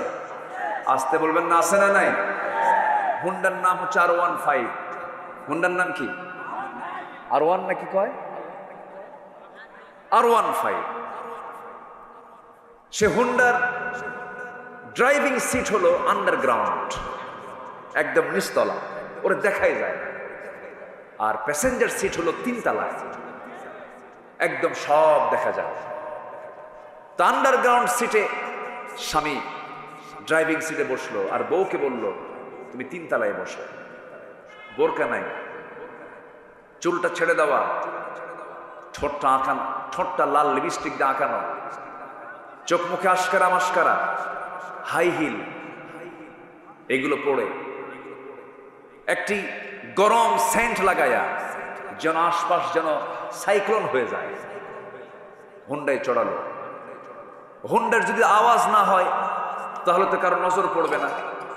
হুন্ডার পাইপ যেদিক দিয়ে ধোঁয়া বের হয় ওটাকে কি বলে? স্যালেঞ্জার পাইপ। যেটা ওই পাইপটা মেকারকে গিয়ে বললো এটা খুলে দে। খোলার পরে আওয়াজটা কি শুধু আওয়াজ না মহা আওয়াজ? একটা বড় আওয়াজ, বিকট ভটভট একটা আওয়াজ হয়। বউ তুলছে 3 তলায়, ও আছে নিচতলায়। স্যালেঞ্জার পাইপ খুইলা এমন একটা আনমানছে রাজগঞ্জ বাজার থেকে একদম পুলের হাট পর্যন্ত, পুলের হাট থেকে একদম সেই কি বলে বেনাপোল পর্যন্ত, বেনাপোল থেকে আবার টান দিয়ে চলে গেছে একদম সাঁচরার মোড় পর্যন্ত। দেখায় দিল জাতিকে, আমার বউ তোমরা দেখো, এটা আমার শুধু বউ না, জাতীয় সম্পদ। যেরকম নাউজুবিল্লাহ, যেরকম নাউজুবিল্লাহ। এরকম চরিত্রহীন লম্পট স্বামী আছে না নাই? এগুলো বাদ দাও। বউটাকে সুন্দর করে প্যাকেট করো। প্যাকেট মানে আবার মানে এটা যন্ত্রণা না, এটা হচ্ছে বোরখায় রাখো, পর্দায় রাখো। আমাদের শব্দ চয়নের কোথাও যদি কোনো একটু ভুল টুল হয়, দেখেন না যে ক্যামেরা কিরামুন কাতিবিন কেমনে আছে দেখেন না। এখন এই শব্দটা যদি কেটে ফেলে যে প্যাকেট করো, তাহলে তো মনে করেন তো কাম সারা। তো এই পর্দা ছাড়া নারীর সম্মান, মর্যাদা, সম্ভ্রম কখনো অন্য কোনো পথে রক্ষা হতে পারে। মেয়েদের সম্মান মর্যাদা আছে হলো পর্দার মধ্যে। কিসের মধ্যে বলেন? পর্দার মধ্যে। মুক্তা থাকে কিসের পেটে বলেন তো? মুক্তা থাকে কিসের পেটে? ঝিনুক থাকে কোথায়? সাগরের উপরে, সাগরের তলে? সাগরের তলে। যত দামি দামি সম্পদ দেখবেন সব পর্দা, সব পর্দার মধ্যে থাকে, কোনো কিছু পর্দার বাহিরে নয়। ভাইরা, ডাবের পানি আর পুকুরের পানি, কোন পানি খাবেন বলেন? বলেন বলেন বলেন, কোন পানি? ডাবের পানিতে মুখ দেয় কয়জন? বলেন কয়জন? আর পুকুরের পানিতে গরুও যায়, কুত্তাও যায়, সবাই যায়। আপনার বউটাকে আপনি ডাবের পানি বানান, শুধু আপনি মুখ দিবেন, আপনি নজর দিবেন, পৃথিবীর কোন পুরুষের নজর তাকে স্পর্শ করবে না। নিজের চরিত্রকে সুন্দর রাখুন, শুধু নিজের বউয়ের দিকে তাকান, দেখবেন আপনার স্ত্রী হয়ে গেছে গোটা পৃথিবীর শ্রেষ্ঠ নারী। আর যদি সব দিকে নজর দেন, কুত্তার মুখ কি এক জায়গায় না সব জায়গায়? বলেন তো, এক জায়গায় না সব জায়গায়? সব জায়গায়। কুকুরের মতো যদি হন, তখন আপনি শান্তি পাবেন না, স্বস্তি পাবেন না। একদিকে তাকান আপনি। এক যুবক বিয়ে করছে, 3 দিন পর মন খারাপ। এই তোমার মন খারাপ কেন? নতুন বউ ঘরে, তোমার নতুন মন খারাপ কেন? সুমনের বউ দেখতে এত সুন্দর। দেখছেন না, নজরে গেছে সুমনের বউ। তাহলে অন্যের বউর দিকে নজরে গেলে কি নিজের বউ সুন্দর হয়? আপনি যদি নিজে প্রশান্তি পেতে চান, ইসলামকে মেনে চলতে হবে, চোখটাকে কন্ট্রোল করতে হবে, আমানতকে রক্ষা করতে হবে, চোখের আমানতদারিতা রাখতে হবে। দেখবেন দুনিয়াটা আপনার জান্নাতের টুকরা হয়ে গেছে। আমানতদারিতা এক জায়গায় না সব জায়গায়? আসতে বলে, এক জায়গায় না সব জায়গায়? সব জায়গায় আমানতদারিতা রক্ষা করতে হবে। আল্লাহ রাব্বুল আলামিন বলেন, ইন্নাল্লাহা ইয়া'মুরুকুম আন তু'আদ্দুল আমানাতি ইলা আহলিহা ওয়া ইযা হাকামতুম বাইনান নাসি আন তাহকুমু বিল আদল ইন্নাল্লাহা নি'মা ইয়া'iদুকুম বিহি। আল্লাহ রাব্বুল আলামিন তোমাদেরকে আমানতকে পূরণ করার জন্য দায়িত্ব দিয়েছেন। আমানতের খেয়ানত করা যাবে না। ইমানদারদের যত গুণ আছে এর মধ্যে শ্রেষ্ঠ গুণ হলো ওয়াল্লাযীনা হুম লিআমানাতিহিম ওয়া আহদিহিম রাউন ওয়াল্লাযীনা হুম আলা সালাওয়াতিহিম ইউহাফিযুন উলাইকা হুমুল ওয়ারিসুন الذين يرثون الفردوس هم فيها خالدون। জোরে বলুন আল্লাহু আকবার। ঈমানদার তো তারাই যারা আমানতকে রক্ষা করবে, আমানতের খেয়ানত করবে না, ওয়াদা করবে, ওয়াদা ভঙ্গ করবে না, নামাজের ব্যাপারে যত্নশীল হবে। ওই সমস্ত বান্দার ব্যাপারে আল্লাহ রাব্বুল আলামিন বলছেন, আমি আল্লাহ রাব্বুল আলামিন তাকে নিজ হাতে তাকে জান্নাতুল ফিরদাউসের মালিক বানায় দেব। জোরে বলি সুবহানাল্লাহ। আমানতদারিতা কি? রাষ্ট্র যিনি পরিচালনা করেন, রাষ্ট্র তার কাছে একটা বড় আমানত। যিনি অন্যের জায়গায় চাকরি করেন, ব্যবসা তার কাছে একটা আমানত। মালিকের অধীনে চাকরি করছেন, এটা তার জন্য বড় একটা আমানত। প্রত্যেকটা জায়গায় এমন আমানত রক্ষা করে চলতে হবে। লা ঈমানা লিমান লা আমানাতা লাহ। তার ঈমান নাই যার আমানতদারিতা নাই, যার ওয়াদা ঠিক নাই তার ঈমান নাই, বলেছেন মুহাম্মদ সাল্লাল্লাহু আলাইহি ওয়াসাল্লাম। রাষ্ট্র ক্ষমতা যে লোকের হাতে চলে যাবে তার কাছে বড় একটা আমানত। ওমর ফারুক রাদিয়াল্লাহু তাআলা আনহু যতদিন শাসন করেছেন, তার রাষ্ট্র তিনি পরিচালনা করেছেন। ইতিহাসে পাওয়া যায়, যখন তিনি ক্ষমতার মসনদে বসলেন, সেই সময় থেকে শুরু করে নিয়ে মৃত্যুর দিন পর্যন্ত কোন রাত তিনি তার পিঠটাকে বিছানার সঙ্গে আলিঙ্গন করার সুযোগ পান নাই। কোন রাত তার ঘুম হয় নাই। ক্ষমতায় যখন আসেন তখন তিনি সুঠাম দেহের অধিকারী ছিলেন। ক্ষমতা পাওয়ার পর শুকতে শুকতে কাঠখড়ি হয়ে গেলেন। তাকে প্রশ্ন করা হলো, ওমর ফারুক রাদিয়াল্লাহু তাআলা আনহু, ক্ষমতা আসার পর আপনি স্বাস্থ্যহীন হয়ে পড়েছেন, কেঁদে কেঁদে বলছেন, ও আমার ভাইয়েরা, তোমরা আমাকে যে দায়িত্ব দিয়েছো এই দায়িত্ব আমাকে স্বাস্থ্যহীন করে তুলেছে, আমার ঘুম হয় না। রাতের আধারে তিনি কি করতেন? মাঝে মাঝে জনগণকে দেখতে যেতেন। দেখতে যখন যেতেন মাঝে মাঝে তিনি খালি পায়ে যেতেন, জুতো পায়ে তিনি হাঁটতেন না। রাস্তায় থাকতো পাথর, পাথরের রাস্তায় তিনি জুতো পায়ে হাঁটতেন না, কারণ জুতার সঙ্গে পাথরের যখন ধাক্কা লাগবে একটা শব্দ হবে, ওই শব্দে যদি আমার নাগরিকেরা যদি গভীর রাতের ঘুম যদি নষ্ট হয়ে যায়, কিয়ামতের দিন আমাকে আল্লাহ তাআলা আসামির কাঠগড়ায় দাঁড় করাবে। কি চেতনা তাদের মধ্যে লালন হয়েছে! জনগণকে চুল পরিমাণ তারা কোনো কষ্ট দেন নাই। রাষ্ট্র একটা তাদের কাছে আমানত ছিল। প্রত্যেক রাত্রি তিনি নামাজ পড়াতেন, নামাজ পড়াইয়া তিনি মসজিদে নববী থেকে আস্তে করে বের হতেন। স্ত্রীকে ডাক দিয়ে বলতেন, স্ত্রী আমার খাবার দাবার দিয়ে দাও, আমি বাইরে বের হয়ে যাব। রাত যখন গভীর হয়ে যেত জনগণকে দেখার জন্য তিনি বের হতেন। কোন একটা রাতের আধারে তিনি ঘর থেকে বের হলেন। বের হয়ে প্রথমেই একটা বাড়ির সামনে গিয়ে দাঁড়ালেন। চিৎকার আওয়াজ করে কান্নাকাটি করছে বাচ্চারা। বাচ্চা কেন কাঁদে? সামনে দাঁড়ায় বলছেন, ও বাচ্চারা, মা, সন্তানগুলো কেন কাঁদে? কি জন্য কাঁদে? কান্নার কারণটা কি? ভিতর থেকে আওয়াজ আসছে, বিধবা মানুষ, আমার স্বামী দুনিয়া থেকে বিদায় নিয়েছে, ঘরে একমাত্র পানি ছাড়া কোনো খাবার নাই। ওমরে ফারুক নিজেকে আসামি মনে করলেন, আহারে কি এমন কথা হলো, কেমন আচরণ হলো এটা। চলে গেছেন খাদ্য গুদামে, এক বস্তা আটা নিজের পিঠে বহন করে নিয়ে বিধবার বাড়িতে পৌঁছায় দিয়ে বললেন, আবার যখন আটা ফুরে যাবে আমাকে বলবো, অমর তোমার বাড়িতে আবার নিজ কাঁধে করে তোমার বাড়িতে দিয়ে যাবে। আরেক বাড়ির সামনে চলে গেলেন। ভিতর থেকে কান্নার আওয়াজ। বড় একজন মহিলা মানুষ কাঁদতেছে। জিজ্ঞাসা করলেন, কান্নার হেতুটা কি, কান্নার কারণটা কি? ডেলিভারির যন্ত্রণা শুরু হয়ে গেছে, প্রসব বেদনা শুরু হয়ে গেছে, বাচ্চা হচ্ছে না কেন? ধাত্রী নাই, ধাত্রী ছাড়া বাচ্চা প্রসব হবে কেমনে?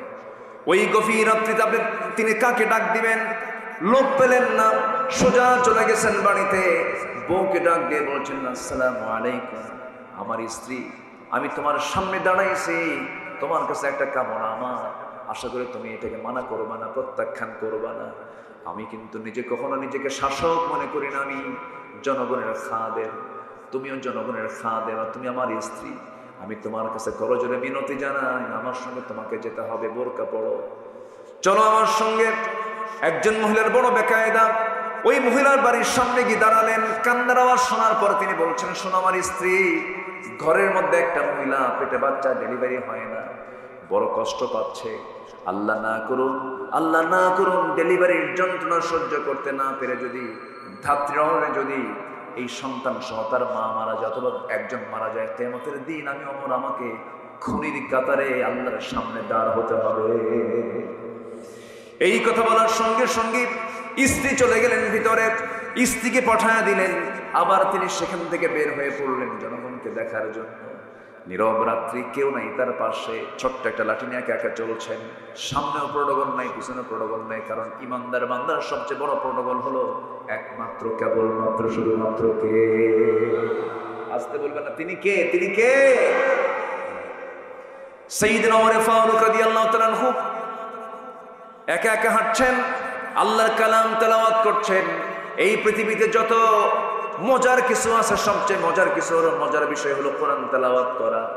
যে কোরআন তেলাওয়াতে একবার মজা পেয়েছে, পৃথিবীর কোনো সুরে সে মজা পাবে না। আমার বন্ধুগণ, চেষ্টা করবেন প্রত্যেকটা দিন শুরু করবেন, দিনটা শুরু করবেন কোরআন তেলাওয়াত দিয়া।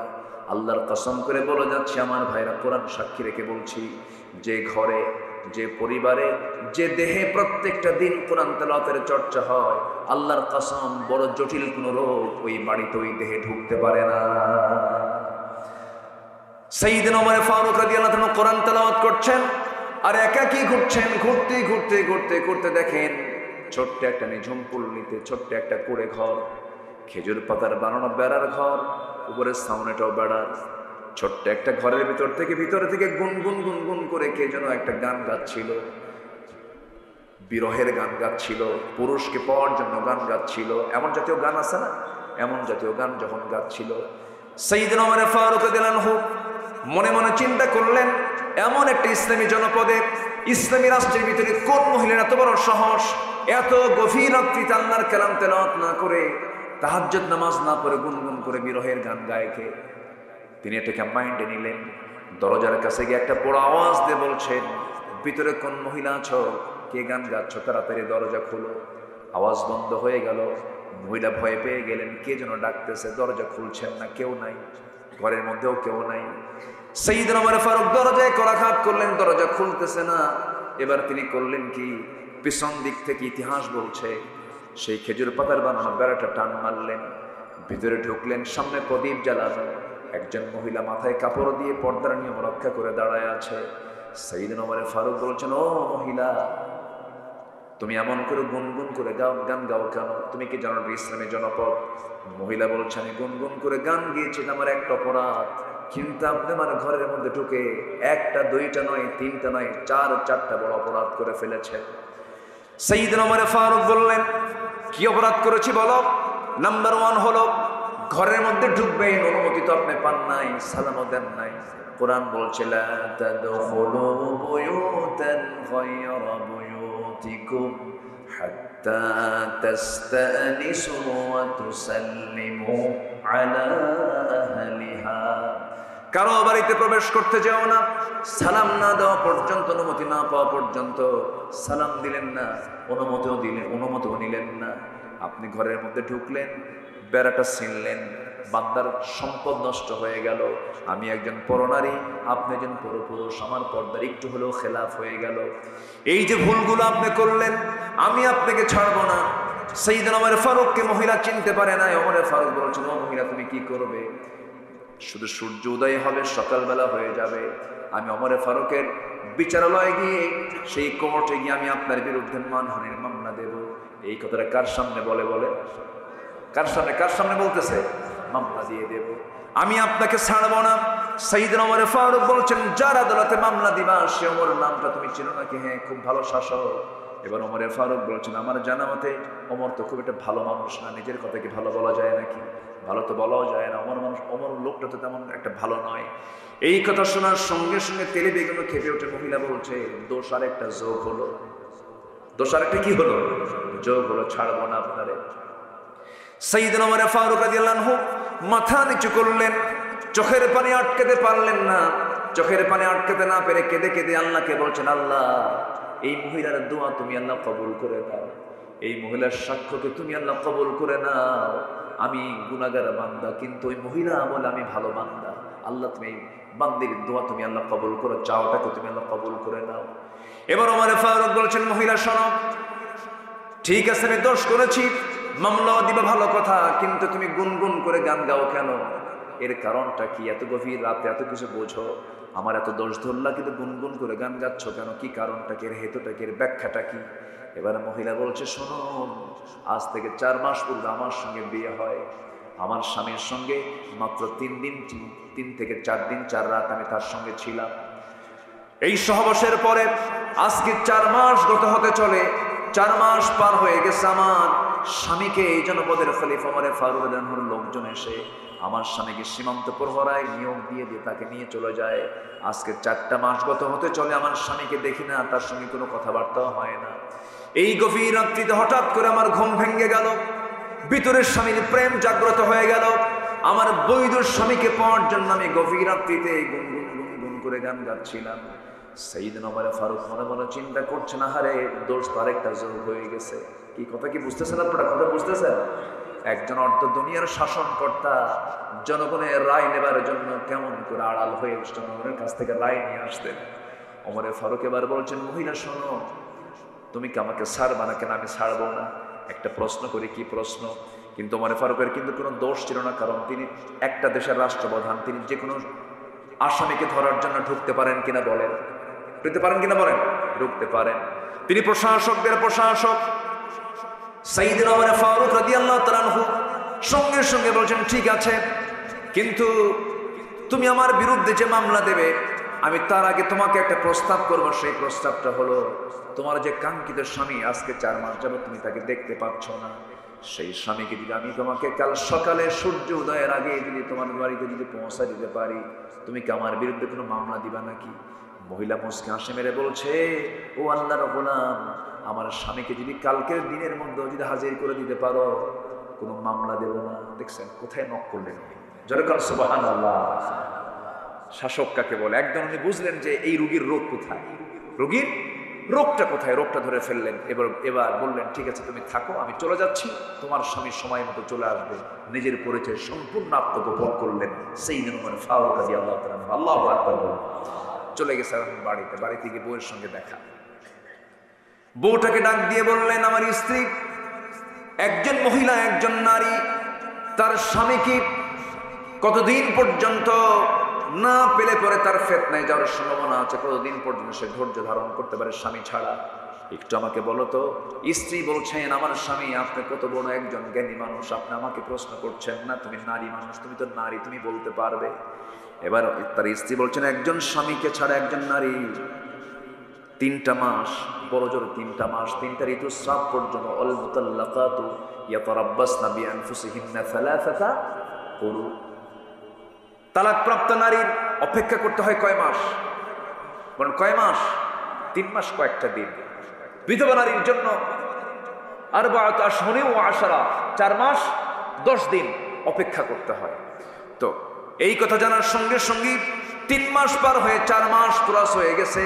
সেনাবাহিনী প্রধানকে ডাক দিয়ে খলিফা ওমর ফারুক বললেন, শোনো ও সেনাবাহিনীর প্রধান, আজকের থেকে প্রত্যেক সৈনিকের জন্য 3 মাস পর পর সাধারণ ছুটি আমি ওমর ফারুক আমার খেলাফত থেকে, আমার রাষ্ট্র থেকে ঘোষণা করা হলো। সুবহানাল্লাহ। রাষ্ট্রটাকে তারা কত বড় আমানত মনে করেছেন। এমন একজন আমানতদার শাসক কি আমরা বাংলার জমিনে দেখতে চাই? সবাইকে দেখতে চান? আল্লাহ কবুল করুন, জোরে বলি আমিন। সম্মানিত ভাইয়েরা, গুণ দরকার হলো 15টা। চলতেছে কয় নাম্বার? বলেন কয় নাম্বার চলতেছে? আরো আছে কত? 13টা। নুরু, ওয়াজ কি শেষ না শুরু? বহু কথা এখনো পড়ে আছে। আল্লাহ কবুল করুন, জোরে বলি আমিন। খুব ভালো মানুষ আপনারা, কি সুন্দর, কেউ নড়ছেন না, বসে আছেন, কোরআনগুলো শুনছেন।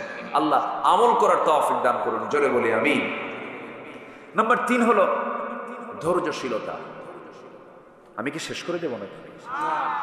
চলো, আপনি যা বলবেন তাই হবে। ওনারা চিনেন? বড় ভাই, মাশাআল্লাহ, আলহামদুলিল্লাহ। জি, নাম্বার 3 হচ্ছে ধৈর্যশীলতা। নাম্বার 3 কি বলেন তো? ধৈর্যশীলতা, সবর। বলুন তো, এখানে যে বসে আছেন, ধৈর্যের দরকার নেই? আজ থেকে ধৈর্যের দরকার আছে না নাই? একজন লোক আপনাকে গালি দিল, জবাব আপনি দিতে নিয়ে থেমে গেলেন, কি দরকার? বলেন কি দরকার? বলেন ধৈর্য। ধৈর্য হলো যোগ্যতা, রাগ কোনো যোগ্যতা নয়। একটা জঙ্গল এমনি হয়, কোনো যত্ন লাগে না। জঙ্গল কি যত্ন করতে হয়? এমনি হয়। বাগান, বলেন বাগান কি করতে হয়? যত্ন করতে হয়, সাজাতে হয়, সেখানে পরিশ্রম করতে হয়, টাকা খরচ করতে হয়, এরপর বাগান গড়ে ওঠে। রাগ হলো জঙ্গল, ধৈর্য হলো বাগান। ধৈর্যের ফলাফল অনেক সুন্দর, অনেক সুদূর পর্যন্ত চলে যায়। ধৈর্যহীন হওয়া যাবে না বন্ধুগণ। সংসার জীবন গড়তে হলে ধৈর্যটা আগে থাকতে হবে। ধৈর্য ছাড়া সংসারও টিকবে না। কয়েকদিন আগে আমাকে এক মহিলা ফোন দিয়ে বলে, হুজুর, আমার স্বামী সকালেও তালাক দেয়, সন্ধ্যাও তালাক দেয়, আমি কি আসি না নাই? কি শুনতেছেন আপনারা? শুনছেন? মানে মহিলা বলতেছে, আমার স্বামী রুটিন ওয়ার্কের মতো সকালেও তালাক দেয়, বিকেলেও তালাক দেয়, আমি কি আসি না নাই? বলে তালাক দিয়া শেষে আবার আমাদের কাছে এসে বলে, হুজুর কাম তো সারছি, 2টা মেয়ে আছে, ভুলটুল হয়ে গেছে, হুজুর রাগের মাথায় তালাক দিছে, হুজুর বউটাকে ফেরত নিয়ে আসা যাবে না? মার্ডার করে কয় ফেরত নিয়ে আসা যাবে না? এরকম বহু স্বামী স্ত্রী পরিচয় বহন করে তারা সংসার করছে, কিন্তু রীতিমতো জেনা হচ্ছে। এমন সংসার আছে না নাই? প্রত্যেক গ্রামে 2-1টা করে খুঁজে পাবেন, এগুলো আছে। এই আছে না? আসতে বলবেন না, আছে না নাই? সবাই জানে যে তালাক দিছে, এরপরে সংসার করছে, জানে এগুলো সব হচ্ছে রাগের ফলাফল। এত রাগ কেন? মুখে তো তালাক শব্দ আসে কেন? মায়েরা কি মাহফিল আছে নাকি? মায়েরা কি মাহফিল আসছে? বলি আলহামদুলিল্লাহ। জি, তালাক শব্দ পুরুষের মুখে থাকবে কেন? এটা আইনের ভাষা, আপনি কেন মুখ দিয়ে বলবেন? আপনাকে অনেক কাজ আছে, দরবার আছে, সালিশ আছে, বৈঠক আছে, মুরব্বীদের নিয়ে কথাবার্তা আছে, 3 তুহুরে 3 তালাক আছে, তালাকের পদ্ধতি আছে, তালাক নামে একটা সূরাই আছে। কিছুই না জেনে না বুঝে নিজের মুখে আইন তৈরি করে আপনি তালাক মেরে দিলেন। এই জাতীয় বদভ্যাস যারা আনবে, এই জাতীয় মানে জুলুম যারা করবে, উচিত কি তাদের? উচিত হচ্ছে তাদেরকে ওই যে বাঁশ গাছ আছে না, বাঁশের যে ডালগুলো আছে, এগুলো কি কঞ্চি, বাঁশের যে কঞ্চিগুলো আছে, যে চিকন কঞ্চিগুলো একদম পাকা বাঁশের, ওই কয়েকটা কঞ্চি এক জায়গায় করে পিছন দিকে মারা পড়ে। বেকুবগুলো আকাম কুকাম কুইরা পরে কান্দে, পরে আর কোনো থা পায় না। আল্লাহ তাআলা এই ধৈর্যহীনতা থেকে আল্লাহ পাক এই জাতিকে হেফাজত করুন। জোরে বলি আমিন, আরো জোরে আল্লাহুম্মা আমিন। এগুলো করা যাবে না। ধৈর্য আনবেন, সব হবে। দোকানে কাপড় বিক্রি করতে নিছেন, গেঞ্জি বেচবেন, গেঞ্জি বিক্রেতা গেঞ্জি কিনতে আসছে, 1 গেঞ্জি দেখে না 10 গেঞ্জি দেখে? 10টা আগে দেখবে, এরপরে গেঞ্জি একটা দেখে সে নেবে অথবা নেবে না। হয়তো 10 গেঞ্জি দেখার পরে পছন্দ 10টার মধ্যে একটা হয় না, চলে যাচ্ছে। আপনি কি করবেন? এই দিকে আয়, এত দেখলি কেন, কেন এখানে বলতে পারবে? ব্যবসা হবে? ব্যবসা হবে না। সব জায়গায় ধৈর্যের দরকার। এই পৃথিবীতে যত পয়গম্বর ছিলেন, সব পয়গম্বররা ছিলেন হলো ধৈর্যের পিরামিড। আদম আলাইহিস সালাম থেকে শুরু করে আমার রাসূল পর্যন্ত সমস্ত পয়গম্বররা ছিলেন সবাই ধৈর্যশীল বান্দা। চরম ধৈর্যের পরিচয় তারা দিয়েছেন।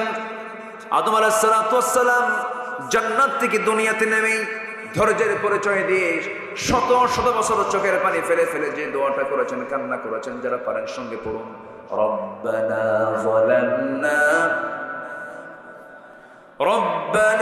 যালামনা আনফুসানা ওয়া ইল্লাম তাগফির লানা ওয়া তারহামনা লানাকুনান্না মিনাল খাসিরিন। জোরে বলুন আল্লাহু আকবার। এই দোয়াগুলো করলেন, আল্লাহর দরবারে দোয়া মঞ্জুর হয়ে গেছে। আল্লাহ পাক বিপদ থেকে তাকে হেফাজত করলেন, বিপদ থেকে তাকে উদ্ধার করলেন। এরকম করে সমস্ত পয়গম্বর বিপদে পড়েছেন, দোয়া করেছেন। তবে সকল নবী ধৈর্যশীল ছিলেন, তবে একজন নবীর রাগ সবচেয়ে বেশি ছিল। বলুন তো সেই নবীর নামটা কি? কি সুন্দর, সবার মুখস্থ আলহামদুলিল্লাহ। খুব রাগী মানুষ ছিলেন তিনি। এত রাগ ছিল, তাফসীরে আসে যে তিনি যখন রেগে যেতেন, খেপে যেতেন, চুলগুলো খাড়া হয়ে টুপি ভেদ করে বের হয়ে যেত। এত রাগ ছিল তার ভিতরে। প্রচন্ড রাগী লোক ছিলেন, টোকা মারলি বারুদের মতো জ্বলতেন তিনি, এত রাগ ছিল তার ভিতরে। তার সামনে এক বেয়াদবি করছে, বারবার বলার পরও ঠিক হয় না, মারছেন থাপ্পড়। এক থাপ্পড় খায়া শীত হয়ে পড়ছে, মরছে। মরে যাওয়ার সঙ্গে সঙ্গে আল্লাহকে বলে, আল্লাহ মাল্লা আমাকে শাসন করার জন্য মরে গেল, মার্ডার কেসের আসামি কিন্তু আমি না, তুমি আল্লাহ নিজে। কি কথা কি বুঝতেছেন? আল্লাহকে ধরে বসলেন। আল্লাহ বলছেন, যা করছো করছো, হয়ে গেছে, এখন তুমি দেশে টিকতে পারবা না। ফেরাউন তোমার বিরুদ্ধে হত্যার হুলিয়া জারি করেছে, দেশ ছাড়ো। দেশ ছাড়লেন, দেশে টিকতেই পারলেন। নবীরা কি দেশে টিকতে পারছেন? নিজেকে নিজের জন্মভূমিতে তারা কি টিকতে পেরেছেন? পারেন। হিজরত করে চলে গেলেন, যেদিকে চোখ গেল সেদিকে চলে গেলেন। কেউ নাই তার পাশে, কেউ চেনেও না তাকে, এমন একটা এলাকায় চলে গেলেন। প্রচন্ড তৃষ্ণা, কূপের ধারে গেলেন, কূপ থেকে পানি তুলে তৃষ্ণা নিবারণ করলেন। হঠাৎ করে দেখতে পারলেন দূর থেকে দুজন মহিলা হাতে বালতি করে চলে আসতেছে কূপের ধারের দিকে। সাইয়েদনা মূসা বলছেন, এই মহিলাগুলো কি চায়? সামনে গিয়ে বলছেন, বালতি হাতে কি করবা তোমরা? দাঁড়ায় আছো কেন? কূপ থেকে পানি নেব, নিয়ে যাও। পারবো না কেন? ঢাকনা উপরে আছে, ঢাকনা টান দিতে 7-8 জন পুরুষ মানুষ লাগে, আমরা পারবো না। মূসা আলাইহিস সালাম মনে মনে ভাবলেন, বেচারি মহিলা মানুষ, কষ্ট হয়ে যাবে, সন্ধ্যা অন্ধকার হয়ে যাবে। বালতি হাতের মধ্যে নিয়ে ঢাকনার কাছে গেলেন, কূপের ধারে গেলেন, বাম হাতে ধরলেন, এক হাতে ধরে এমন জোরে ফিকা মারলেন, 14 হাত দূরে গিয়ে ছিটকে পড়লো। মহিলা 2 জন মনে মনে চিন্তা করছে, এটা মানুষ না অন্য কিছু, এত বড় শক্তিশালী যুবক এ তো কোনোদিন দেখি নাই। বালতি ভরে পানি তুলে নিয়ে হাতি দিয়ে বলছেন, তাড়াতাড়ি বাড়িতে চলে যাও, সূর্যাস্তের পরে মেয়েদের বাইরে থাকতে নেই, তাড়াতাড়ি চলে যাও। চলে গেছে বাড়িতে। বৃদ্ধ পিতা এবার সন্তানদেরকে ডাক দিয়ে বলছে, আমার কলেজার টুকরা সন্তান, এত তাড়াতাড়ি কেমন করে আসলা আব্বা? কবিয়ুন আজিজ, শক্তিশালী এক যুবকের সন্ধান কুবের ধারা পেয়েছে, খুব শক্তি রাখে, একাই সে আমাদেরকে সহযোগিতা করলো। বুড়া বাপ বলতেছে, আমার বড় মেয়ে তুমি আগামীকালকে যাবে, আমার সালাম জানায় ওই যুবককে আমার সালাম জানায় বলবে সেদিন আমার বাড়িতে আসে, আমার সঙ্গে যেন সাক্ষাৎ করে, আমি তার সঙ্গে দেখা করতে চাই। পরের দিন চলে আসছেন। এবার বলছে, আবুনা শাইখান কবির, আমাদের বাপ বুড়া মানুষ, আব্বা আপনাকে সালাম জানিয়েছেন, আমাদের বাড়িতে আপনারা দাওয়াত, আপনি যাবেন নাকি? মুসা আলাইহিস সালাম মনে মনে চিন্তা করলেন, এই জায়গায় কেউ আমাকে চিনে না, আমিও কাউকে চিনি না, আমি একা একা কেমন করে চলবো? পরিচয় হলে তো ভালোই হয়। এবার বলছেন, আমি কেমন করে যাব? আমি তো বাড়ি চিনি না, আমি তো আপনাদের বাড়ির কোনো সন্ধানও জানি না। মহিলা বলছে, আপনার কোনো টেনশন নাই, আমি সামনে সামনে চলবো, আমাকে ফলো ফলো করে আপনি পিছে পিছে আসবেন। মুসা মনে মনে চিন্তা করছেন, আমি এমন তো পুরুষ নই, তুই মহিলা, তো পিছে পিছে আমি থাকবো। তিনি একটু খেপে গেলেন, রেগে গেলেন, বলছেন, ও মহিলা, তুমি আমাকে কোন পুরুষ মনে করতেছো জানি না, আমি এমন পুরুষ নই যে মহিলার পিছে পিছে আমি দেখে দেখে ফলো ফলো করে যাব, তা না। আমি মুসা, আমি একজন পুরুষ মানুষ, আমি সামনে সামনে চলবো, পিছে পিছে আসবে তুমি। আমি শুধু ভুল করব যখন দুইটা শব্দ তোমার মুখে থাকবে, ডানে যদি যাই কিন্তু যেতে হবে বামে, তখন বলবো বাম আর ডান, বাম আর ডান, এর বাইরে একটা শব্দ তোর শোনা আমার জায়েজ নাই, খেয়াল রাখবি। আল্লাহু আকবার বলো। মহিলা মনে মনে কয়, গতকালকে দেখলাম শক্তিশালী, আজকে দেখি চরিত্র ভালো, ছায়া থাকে না, এবং খুব পর্দার ব্যাপারে খুব কঠোর। মনে মনে পছন্দ, মনে মনে কি একটু পছন্দ হয়ে গেছে। যারা চরিত্রবতী নারী তাদের জন্য দুটো গুণ সম্পূর্ণ পুরুষকে তাদের পছন্দ। কটা গুণ সম্পন্ন? একটা হলো চরিত্রবান, একটা কি বলেন তো চরিত্রবান, আরেকটা হচ্ছে শক্তিশালী, আরেকটা কি বলেন? দৈহিক শক্তিশালী। সংসার করতে হলে শক্তির প্রয়োজন। এই দুটো গুণ থাকবে যার, একটা নারী তাকে পছন্দ করে। আর এখনকার মেয়েরা কি এগুলো পছন্দ করে? চরিত্র আগে দেখে। জানো, এত সুন্দর স্মার্ট ছেলে, দুই হাঁটুর তলাটা ফাটা, দুই হাঁটু কি ফাটা, আর মাথার চুলগুলো ভাল্লুকের মতো, খুব ওভার স্মার্ট। মুখে দাড়ি পছন্দ না, এরকম মহিলা মনে হয় নাই? আসতে বলবেন না, আছে না নাই? মুখে দাড়িওয়ালা ছেলে বাপ নিয়ে আসছে, মেয়েকে আব্বা তোমার রুচি তো নাই, ও তো চাচা। ও কি দাড়ি রাখলে চাচা হয়ে যায়। মহিলা সামনে সামনে গেলেন, আল্লাহর পয়গম্বর তার পিছে পিছে যাচ্ছেন, কিন্তু নজর পিছে পিছে না গিয়ে তিনি মহিলার সামনে চলে গেলেন, আর পিছে পিছে মহিলা যাচ্ছে। বাস পৌঁছে গেলেন বাড়িতে। বাড়িতে পৌঁছার সঙ্গে সঙ্গেই সালাম দিয়ে ফেলেছেন। মুসা আলাইহিস সালাম বৃদ্ধ লোকটাকে লক্ষ্য করে সালাম দিলেন। সালাম জবাব শেষ হওয়া মাত্রই বৃদ্ধ লোকটার মুখ থেকে বের হলো, হে যুবক, তোমার নাম তো মুসা। এবার মুসা মনে মনে ভাবতেছেন, এত দূর চলে আসলাম, এই লোকটা আমার চিনল কেমনে? কোনোদিন তো দেখা হয় না। এই লোকটাকে ফেরাউনের লোক নাকি? বড় টেনশনে পড়ে গেলেন। এবার ওই বৃদ্ধ লোকটা বলছে, ও মুসা, তুমি কি চিন্তা করো? এবার বলছেন, আপনি আমাকে চিনলেন কেমনে? এবার তিনি বলছেন, শোনো মুসা, শুধু তোমার নাম জানি না, তোমার কামটাও জানি। কি থাপ্পুর মারছো, মরে গেছে, মার্ডার হয়ে গেছে, এরপরে তুমি দেশ ছাড়ছো। বলেন তো, এটা কি বিপদ না মহা বিপদ? বিশাল টেনশনে পড়ে গেছেন মুসা আলাইহিস সালাম। এবার জড়সড় হয়ে গেছেন। বৃদ্ধ লোকটা বলছে, হে মুসা, তুমি অজায়গায় আসো নাই, অপাত্রে আসো নাই, খারাপ কোনো জায়গায় আসো নাই। তুমি আমার সামনে যে দাঁড়িয়ে কথা বলছো, আমাকে দেখে বুড়া মনে হলেও আমি সাধারণ বুড়োদের কাতারের বুড়ো নই। আমার পরিচয় হলো ইলা মাদিয়ানা আখাহুম শুআইবা। মাদিয়ানবাসীর জন্য আল্লাহ রাব্বুল আলামিন যাকে আল্লাহর পয়গম্বর করে পাঠিয়েছেন, সেই হলাম আমি, আল্লাহর পয়গম্বর শুআইব আলাইহিস সালাম। খুব খুশি হয়ে গেল, আহারে আমার কিসমতটা কত ভালো, নবীর সামনে আমি দাঁড়ায় দাঁড়ায় কথা বলি। তখন মুসা কিন্তু নবী হন নাই, মুসা কিন্তু নবী হন নাই। নবীকে পেয়ে তিনি খুব খুশি হয়ে গেলেন। খুশি হয়ে সামনে দাঁড়ায় আছেন। আল্লাহর পয়গম্বর শুআইব বলছেন, গতকালকে আমার মেয়ে দেখেছো, আজকেও মেয়ে দেখেছো, দুইটা মেয়ের যে কোনো একটা মেয়েকে আমি তোমার সঙ্গে বিয়ে দিতে চাই, তুমি কি বিয়ে করবা নাকি? এত বড় একটা অফার কেমন করে প্রত্যাখ্যান করবেন? তিনি সঙ্গে সঙ্গে রাজি হয়ে গেছেন, হ্যাঁ আমি এখনই বিয়ে করতে রাজি আছি। এবার আল্লাহর পয়গম্বর বলছেন, আমার মেয়েকে যে বিয়ে দেব, তোমার রেকর্ড তো ভালো না, কেন? থাপ্পুর মারলে মানুষ মরে। থাপ্পুর মারলে কি মরে? মানুষ মরে। আমি আমার কলিজার টুকরা মেয়েকে বিয়ে দেব, সন্তানগুলো যদি হারিয়ে ফেলি তাহলে কেমন হয়? বিয়ে দেব, তবে এখন বিয়ে দেব না। কেন? তোমার কিছু কাজ আছে। কি কাজ?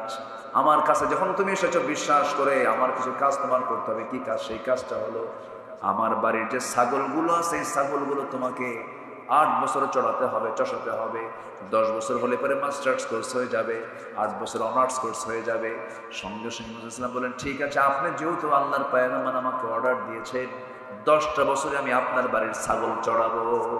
এই পৃথিবীতে যত প্রাণী আছে সকল প্রাণীর মধ্যে সবচেয়ে শান্ত ভদ্র একটা প্রাণীর নাম হলো ছাগল। নাকি সবচেয়ে শান্ত না? পাগলে কিনা বলে, ছাগলে কিনা খায়। এই ছাগল পালার দায়িত্ব পেয়ে গেছেন মুসা আলাইহিস সালাম, যিনি অত্যন্ত মেজাজি মানুষ ছিলেন, রাগী মানুষ ছিলেন। 10 বছর ছাগল পাললেন তিনি। সর্বশেষ দিন ছাগলগুলো নিয়ে যখন তিনি বাড়ির দিকে রওনা করলেন, হঠাৎ করে ছাগল পাল থেকে একটা ছাগল একাকী একদিকে দৌড় মেরেছে বিচ্ছিন্ন হয়ে। এই ছাগল পাল রেখে মুসা আলাইহিস সালাম ওই ছাগলটার পিছনে দৌড় মারলেন। ইবনে কাসির এসেছে, তাফসীর ইবনে কাসির আসছে, তিনি দৌড় মারছেন। ছাগল দৌড়ায়, নবুও দৌড়ায়। ছাগল যতই দৌড়ায়, বলেন তো, যে ধরতে যায় তার রাগ কমে না বাড়ে? রাগ বাড়তে বাড়তে 100 ডিগ্রি হয়ে গেছে। ছাগলটা থেমে গেছে। দুই পা দুই হাতের মধ্যে ধরেছেন। দুই পা দুই হাতের মধ্যে ধরে শূন্যের উপরে খাড়া করেছেন। এক আছাড় মারবেন, এক আছাড়ে দুনিয়া থেকে মেরে ফেলবেন, দুনিয়া থেকে বিদায় করবেন। কিন্তু লক্ষ্য করে দেখেন, ছাগলটা থরথর করে কাঁপতেছে, চোখে মুখে তার বিশাল ভয়ের ছাপ, লঙ্কব দিয়ে টপ টপ করে ঘামগুলো ঝরতেছে। তার মধ্যে দয়া হলো, তুই তো ছাগল তোরে মাইরা লাভটা কি? মেরা তো কোনো লাভ নাই। আস্তে করে দুই পা দুই হাত থেকে ছেড়ে দিয়া ছাগলটাকে কোলের মধ্যে আদর করলেন। আল্লাহ বললেন, মুসা, তোমার রাগ কমে গেছে, আমি তোমাকে এক্ষুনি ইলাহা ইল্লাল্লাহু মুসা কালিমুল্লাহ। তাহলে ধৈর্য ছাড়া কি কোনো কিছু করা যাবে ভাই? বলেন, ধৈর্য ছাড়া কোনো কিছু করা যাবে? 15টা চারিত্রিক গুণ, আল কোরআনের 15টি চারিত্রিক গুণের 1 নাম্বার বললাম হলো সত্যবাদিতা, নাম্বার 2 হলো আমানতদারিতা, নাম্বার 3 হলো সাবর, ধৈর্যশীলতা, নাম্বার 4 হলো জীবনের সকল জায়গায় আমরা ধৈর্য ধরবো। কার উপরে? আসতে বলবেন না, কার উপরে? আল্লাহ রাব্বুল আলামিন বলছেন, ফাইদা আযামতা ফাতাওয়াক্কাল আলাল্লাহ ইন্নাল্লাহা ইউহিব্বুল মুতাওয়াক্কিলিন। আরেক জায়গায় বলছেন, ওয়া মান ইয়াতাওয়াক্কাল আলাল্লাহ ফাহুয়া হাসবুহ। যে ব্যক্তি আল্লাহর প্রতি ভরসা করবে, আল্লাহ তার জন্য যথেষ্ট হয়ে যাবে। সন্তান হয় না, চাইবো কার কাছে? আসতে বলেন, চাইবো কার কাছে? ছেলে দেন কে? মেয়ে দেন কে? দেন না কে? ফয়সালা কার? আল্লাহ পাকের ফয়সালা। কখনোই আল্লাহ ছাড়া কারো প্রতি ভরসা করা যাবে না। আল্লাহ যা দেবেন আল্লাহ দিবেন, দিবেন না আল্লাহ, দিবেন আল্লাহ। সব ক্ষমতা একমাত্র কার? বলেন, জোরে বলেন, কার? আল্লাহ। কোন ব্যক্তি আপনাকে কোনো কিছু দিতে পারবে না, আমাকে দিবেন কে? আল্লাহ তাআলা। নাম্বার 5 হলো ইখলাস থাকতে হবে। ওয়ামা উমিরু ইল্লা লিয়াবুদুল্লাহা মুখলিসিনা লাহুদ্দীন হুনাফাআ ওয়া ইউকিমুস সালাতা ওয়া ইউতুজ যাকাতা ওয়া যালিকা দীনুল কাইয়্যিমা। নাম্বার 6 হলো আদালত, ন্যায় বিচার প্রতিষ্ঠা করা। ইয়া আইয়ুহাল্লাযীনা আমানু কুনু কাওয়ামিনা লিল্লাহি শুহাদাআ বিল কিসত। নাম্বার 7 হলো তওবা করা, ক্ষমা প্রার্থনা করা। ওয়াল্লাযীনা ইযা ফাআলু ফাহিশাতান আও যালামু আনফুসাহুম যাকারুল্লাহা ফাস্তাগফিরু লিযুনুবিহিম। নাম্বার 8 হলো দয়া, সহানুভূতি। খুযিল আফওয়া ওয়া আমর বিল উরফি ওয়া আ'রিদ আনিল জাহিলিন। নাম্বার 9 হলো নম্রতা। বলেন তো, আমরা নম্র হব না উগ্র হব? বলেন বলেন, উগ্র হব না নম্র হব? নম্র হব। ওয়া ইবাদুর রাহমানিল্লাযীনা ইয়ামশুনা আলাল আরদি হাওনা ওয়া ইযা খাতাবাহুমুল জাহিলুনা ক্বালু সালামা। নম্বর 10 হলো কৃতজ্ঞতা, কৃতজ্ঞ হওয়া। আল্লাহ রাব্বুল আলামিন বলেন, লা ইন শাকারতুম লা আযীদান্নাকুম ওয়া লা ইন কাফারতুম ইন্না আযাবি লাশাদীদ। নাম্বার 11 হলো সুজাআ, সাহসী হওয়া, সাহসিকতা নিয়ে আসা। এটা একটা চরিত্র, সুন্দর চরিত্র। আমরা ভীতু হব না সাহসী হব? বলেন, ভীতু না সাহসী? ভীতু না সাহসী? সাহসী হব। ইয়া আইয়ুহাল্লাযীনা আমানু ইসবিরু ওয়া সাবিরু ওয়া রাবিতু ওয়াত্তাকুল্লাহা লাআল্লাকুম তুফলিহুন। জোরে বলুন আল্লাহু আকবার। নাম্বার 12 হলো সৎ কাজের আদেশ দেবে, অসৎ কাজের বাধা দেবে। কুনতুম খায়রা উম্মাতিন উখরিজাত লিন-নাসি তা'মুরুনা বিল মা'রুফি ওয়া তানহাউনা 'আনিল মুনকার। নাম্বার 13 হলো বিশ্বাসযোগ্য হতে হবে, সিকা আনতে হবে। ওয়াল্লাযীনা হুম লিআমানাতিহিম ওয়া আহদিহিম রাউন। নাম্বার 14 হলো ইখলাস ফিল আমাল, কাজের ক্ষেত্রে নিষ্ঠা থাকতে হবে, কাজের ক্ষেত্রে নিষ্ঠাবান হতে হবে। নাম্বার সর্বশেষ হলো 15 নম্বর হলো সহনশীল হতে হবে। আল্লাহ তাআলা হালিম, আল্লাহ নিজেও সহনশীল, আমরাও সহনশীল হব। আল্লাহ রাব্বুল আলামিন বলেন, ক্রোধকে যারা সংবরণ করবে, ওয়াল কাযিমিনাল গায়যা ওয়াল আফিনা আনিন নাস ওয়াল্লাহু ইউহিব্বুল মুহসিনিন। জোরে বলুন আল্লাহু আকবার। যারা ক্রোধকে সংবরণ করবে, সহনশীল যারা হবে, মানুষকে যারা মাফ করা শিখবে, মাফ করে দেবে, আল্লাহ রাব্বুল আলামিন ওই সমস্ত মুহসিন বান্দাদের দারুণ ভালোবাসেন। জোরে কোন সুবহানাল্লাহ। এই 15টা গুণ আমরা অর্জন করব। জোরে বলি ইনশাআল্লাহ। আর জোরে বলি ইনশাআল্লাহ। ঠিক 12টা বাজে, 11:59 বাজে। কেউ যাবেন না, আমরা একসঙ্গে দোয়া করব। যে যেখানে আছেন আমরা একসঙ্গে দোয়ায় শামিল হব। কিছু প্রশ্ন এখানে আসছে। আমরা 15টা পয়েন্টে কথা বললাম। ফজর নামাজ সবাই কি পড়বেন ইনশাআল্লাহ? কারা কারা ফজর পড়বেন হাত তুলে দেখেন তো দেখি। জোরে বলি ইয়া আল্লাহ। আরো জোরে ইয়া আল্লাহ। আমাদেরকে ফজর, যোহর, আসর, মাগরিব, ইশা 5 ওয়াক্ত সালাত আদায় করার তৌফিক তুমি আল্লাহ দিয়া দাও। জোরে বলি আমিন। আরো জোরে আমিন। হাত নামান। বাড়িতে রাখবেন 3টা জিনিস। একটা হলো আল্লাহর কালামের তেলাওয়াত। বলুন তো কি? বলুন তো কি?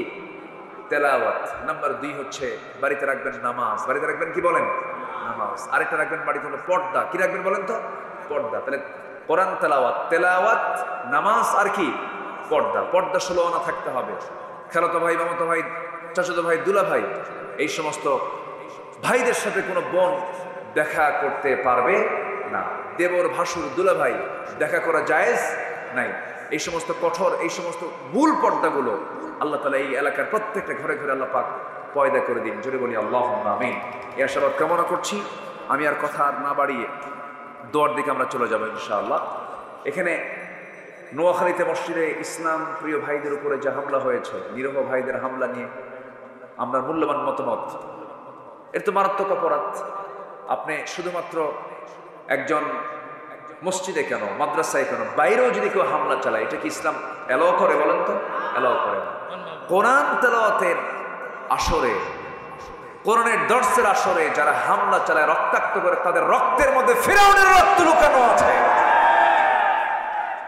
আমরা মাহফিলের এই প্ল্যাটফর্ম থেকে নোয়াখালীর এই অপ্রীতিকর ঘটনার সঙ্গে যারা জড়িত, অবশ্যই তাদের দৃষ্টান্তমূলক শাস্তি আমরা দাবি করছি প্রশাসনের কাছে। সম্মানিত ভাইয়েরা, এইভাবে বিভিন্ন জায়গায় কিছু বিচ্ছিন্ন ঘটনা আমরা শুনতে পাচ্ছি। সম্প্রতি কোন এক মাহফিলে সরাসরি হামলা করা হয়েছে। আমার এক স্নেহধন্য, আমার অনুজ সাদিক আজহারির সেই প্রোগ্রামে কোন এক দলের লোকেরা নগ্ন হামলা চালিয়েছে। এই সমস্ত হামলার আমরা তীব্র নিন্দা জানাচ্ছি, এবং তীব্র নিন্দা শুধু নয়, এটার জন্য তদন্ত কমিটি করে চূড়ান্ত শাস্তি আমরা নিশ্চিত চাই।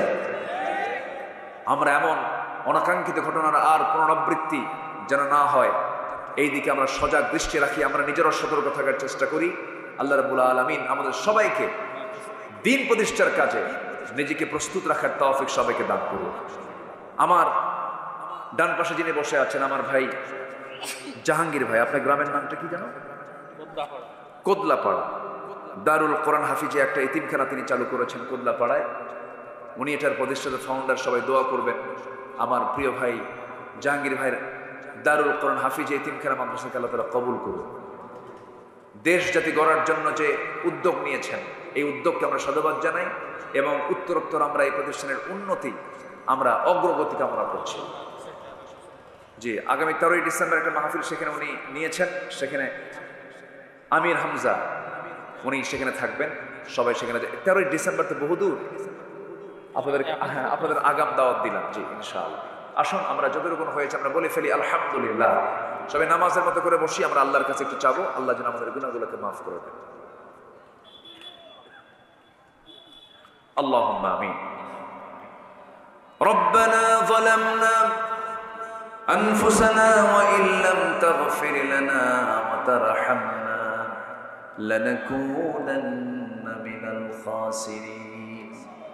লা তুযিগ কুলুবানা বা'দা ইয হাদাইতানা ওয়া হাব লানা মিন লাদুনকা রাহমাতান ইন্নাকা আনতাল ওয়াহ্হাব।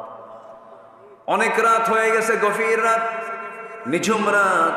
যশোর জেলার মনিরামপুরের নওপাড়া যুব সমাজ মাহফিল ইন্তেজামিয়া কমিটি কর্তৃক আয়োজিত আজকের এই মাহফিলের শেষ সময়ে এসে, শেষ লগনে এসে, শেষান্তে এসে তোমার শাহী দরবারে কাঙ্গাল ফিকারির মতো দুটো হাত পেতেছি। আল্লাহ গুনার দিকে নজর দিও না, বান্দা মনে করে তামাম জীবনের সমস্ত গুনাহগুলোকে মেহেরবানি করে মাফ করে দাও।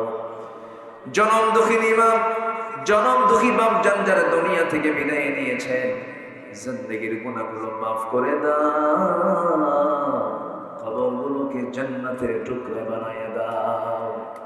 আব্বা আম্মার জন্য কি দোয়া করতে তাও শিখিয়ে দিয়েছো। আওয়াজ দিয়ে দিল খুলে আমার সঙ্গে সবাই বলুন, রব্বিরহামহুমা কামা রব্বায়ানি সগীরা। রব্বিরহামহুমা কামা রব্বায়ানি সগীরা। ও আল্লাহ, বিশেষ করে মাহফিলের আয়োজন করলেন যারা, শোনার জন্য কষ্ট করে আসলেন যারা, বিনিময়ে কিয়ামতের কঠিন ময়দান, যেদিন কেউ কাউকে চিনবে না, এমনকি মা সন্তানকে পর্যন্ত স্বীকার করে বসবে, যেদিন মানুষ কাঁদতে কাঁদতে চোখের পানিগুলো ফুরে যাবে, চোখ থেকে রক্ত বের হওয়া শুরু হয়ে যাবে, সেই কঠিন মুসিবতের দিন এই মাহফিল সবার জন্য নাজাতের মাধ্যম তুমি আল্লাহ বানাইয়া দিও। তোমার বান্দাগুলোকে নিয়ে এমন সময় হাত তুলেছি, 180 কোটি মুসলমানের দুনিয়ায় মুসলমানদের কোনো শান্তি নাই রে আল্লাহ। একটা ওমর দিয়ে দাও, একটা আবু বকর, তুমি আল্লাহ মুসলিম বিশ্বের জন্য একটা ওমর আবু বকর পাঠাইয়া দাও আল্লাহ। আয় আল্লাহ তাআলা, আমার ডানে বামে সামনে পেছনে যত ভাই হাত তুলেছেন, যত মা বোন আড়ালে হাত তুলেছেন, যারা যা প্রার্থনা তুমি আল্লাহ দয়া করে কবুল আর মঞ্জুর করে নাও।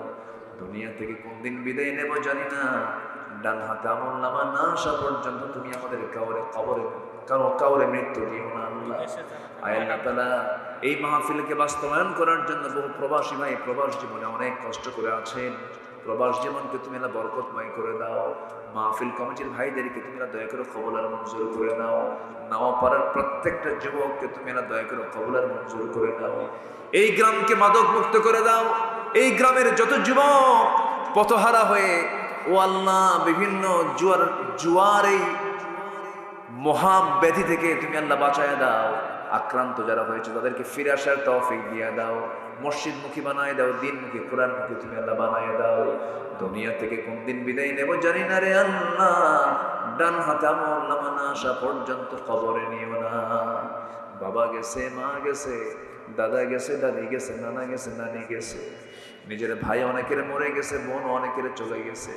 কত বন্ধুর কবর দিলাম, আমার একদিন কবর দেবে আরেকজন ভাই এসে দাফন করে ফেলবে, বিদায় দিয়ে ফেলবে।